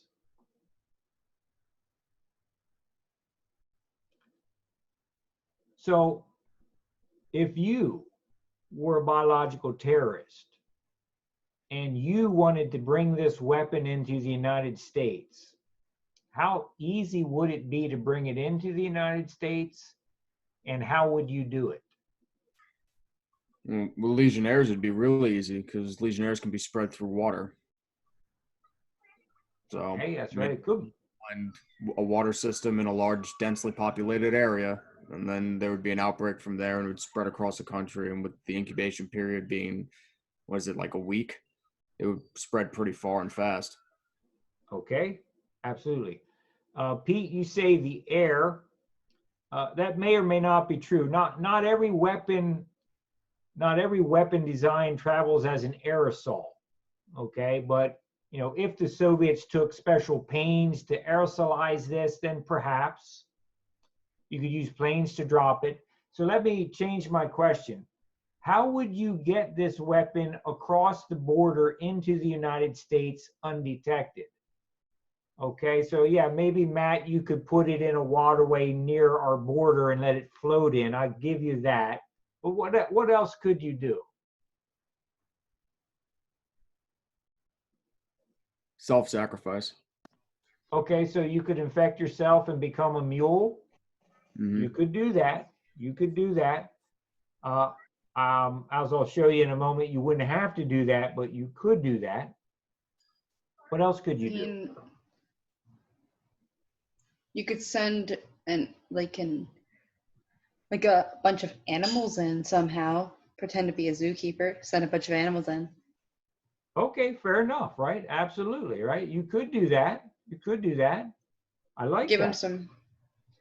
Uh, Maybe you my- could give them rabies as well, so they could bite. Okay, all right, now you're getting it, okay. Alyssa says maybe via the mail. Yeah, possibly. Folks, you know, I don't suspect that you've had too much experience with bacteria and other things in a lab setting. You can take bacteria and you can dry it down to a very fine powder. So you could take some of this powdered bacteria and put it on the back of a postage stamp and glue that stamp to your envelope and mail it through the mail system. And then once you mail it to yourself, you could take that envelope, peel the postage stamp off, take that powderized bacteria, put it into water or broth solution and rehydrate it. The bacteria will wake up and keep growing at that point. Okay, so it would be very easy to do that. Bacteria. Bacteria, that's right. Now, doesn't it depend on the type of bacterium? Can you do that with all bacterium? Because I know they do that for anthrax. Yes, yes. I think it would be obnoxious of me to say you can do it with all bacteria since we haven't tried it, Matt. But I think many of the bacteria that we worry about, it can be done with. Okay. Another possibility. Let's say that you're worried that if you put it in the mail might be irradiated by the postal carrier and it will be all killed. Possibility, right? Well, you could take bacteria, you could mix it into fingernail polish, and then you could have your wife paint her fingernails with this fingernail polish laced bacteria, and then she could walk across the border through airport security, go home, chip off the fingernail polish, rehydrate the bacteria in your kitchen, and away you go. The point of this conversation is that this weapon is real, and like all biological weapons, we need to take the threat of it very seriously. If you think about it, and I don't want to get into a political conversation, you have your own personal opinions, but you could make an argument that we haven't been so well prepared to deal with coronavirus. Okay? Well, what about if a rogue organization decides that they want to hit us with a biological weapon? It could in fact be very devastating and we would not be prepared to deal with it. Okay?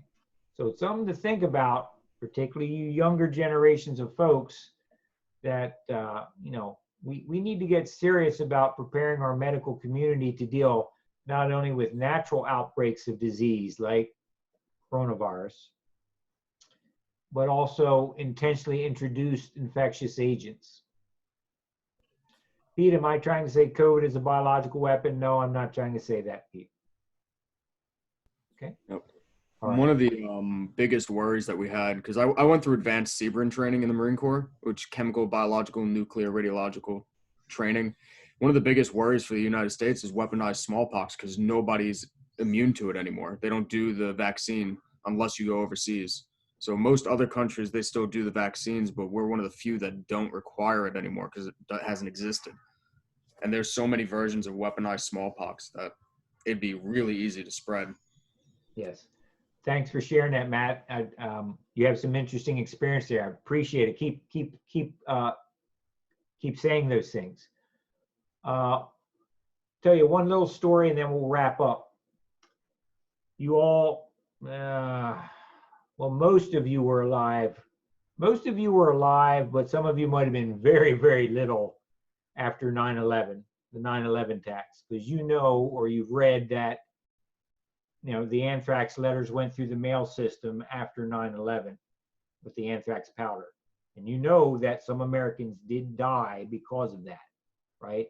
People died because of it. Typically, and I'm only reading from third party, right? I was not involved in the military response, but from reading sources of literature that are available today. Every time an anthrax letter was discovered, the government would take that letter out to Frederick, Maryland, where the Army's bioweapons facility is located. And they would analyze it to see what was there. And the government was not very interested in the anthrax itself, because if you catch anthrax soon enough, since it's a bacterial disease, you can frequently cure it with antibiotics. Not all the time, but frequently, okay? What the government was worried about is exactly what Matt was saying, is that they were worried that the anthrax powder was a smoke screen for a hidden amount of smallpox virus. And that, as Matt said, if smallpox gets out into the American public, most of us, myself included, I am not vaccinated against smallpox. It will be devastating to the United States, okay? So you think about how well we've done with coronavirus. What's going to happen if somebody hits us with a purposefully designed biological agent? It's going to be a nightmare, okay? We need to think about it. We need to get our government officials to think about it. We need to start preparing for this possibility, of which we are not prepared at this time. Thoughts, questions?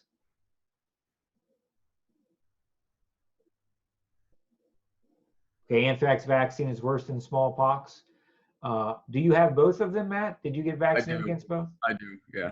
I'm probably behind on the anthrax one since I've been out of service for so long, but it's required to be stationed overseas, and I was over there for 3 years. It's like a 13 or I think it's like 10 or 13 shot series of boosters. It feels like somebody puts a tennis ball in your arm. It sucks.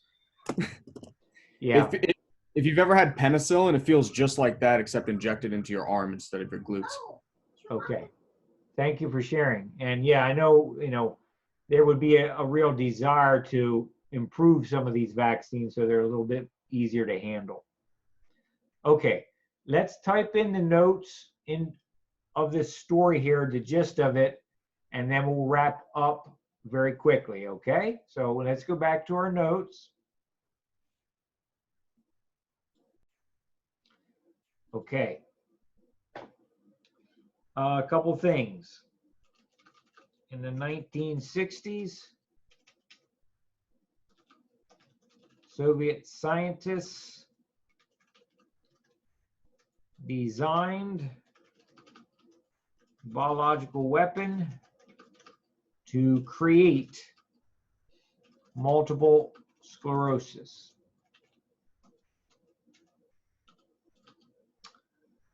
DNA that codes for a myelin sheath protein in mice was engineered into bacteria.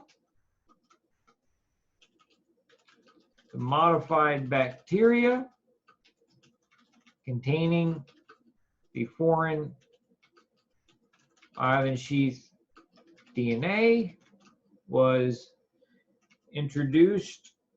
used to infect guinea pig animals after getting sick from pneumonia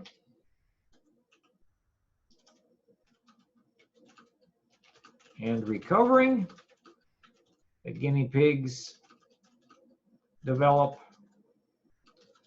tremors in their limbs and die several days later. What happened? Okay.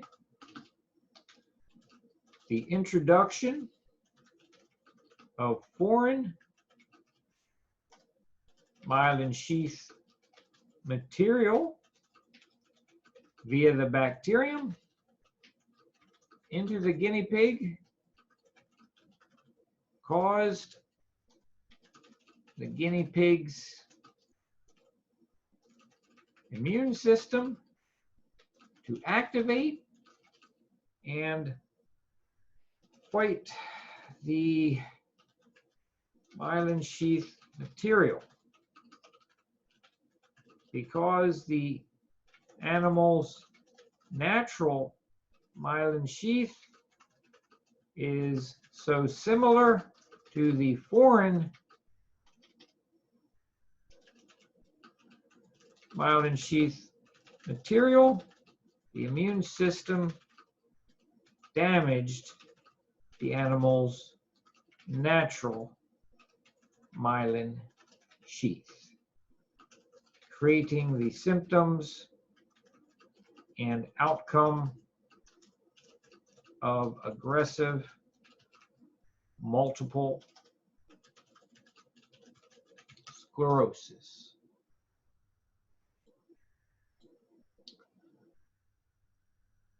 Okay, now let's see here.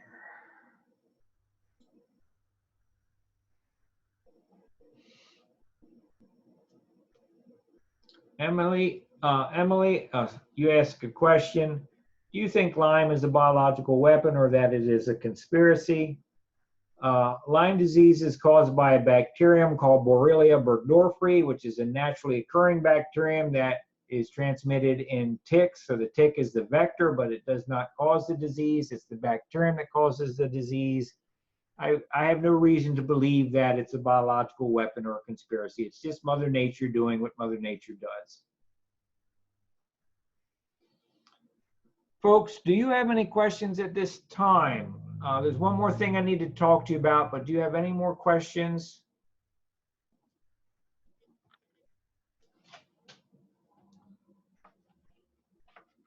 All right, then folks, I'm going to be sending you this Word document. So if you haven't gotten it yet, don't worry, you will get it. Okay, I'm going to stop sharing. And last thing for today, because I know we're out of time, Thursday is your lab exam. It opens at 7 a.m. and closes at midnight, but please don't wait late to take it. Okay, please don't wait late to take it. Do you have any questions about the lab exam? Will we still have lecture and lab on that day, or is lab going to be canceled? Okay. We do have a normal length lecture on Thursday, so 11:40 we start. We will have an abbreviated lab time afterwards. So we will lecture till 2, take a break till 2:15, and then we will go for another 45 minutes or so to do a brief lab activity, but we won't go the normal time. We won't go the whole length. because I want to give you a little bit of time that you would normally use to take a lab exam. Okay, so there will be lab in a shortened form after lecture on Thursday. And that brings me to your homework assignment. Okay, so for your homework, the lab that we will be doing is lab number 4, the skeletal and muscular systems lab. Folks, most of that lab is doable on your own time at home, because it's a lab that asks you to specify skeletal anatomy, of which you know some about already, and muscle anatomy, which you can learn from your textbook. So for Thursday, please complete as much of lab 4 as you can on your own, and then we will go over your work during our lab time on Thursday to make sure you have the right answers. Okay? Any questions before we sign off for today? Alyssa, how much time do we have to complete for the exam? I would say an hour, unless you're in testing services, then you'll get longer, okay? Let me be honest, the lab exam is not nearly as long as your lecture exams. It can't be. We didn't cover as much material. So you should think of the lab exam as more of a quiz, because it's not going to take that long. You still need to prepare, you still need to organize, but it won't take you that long to do it, okay? Any other questions? Okay. If you have a question tomorrow, send me an email. Otherwise, I will see you on Thursday, okay? Have a nice afternoon. I'll see you later.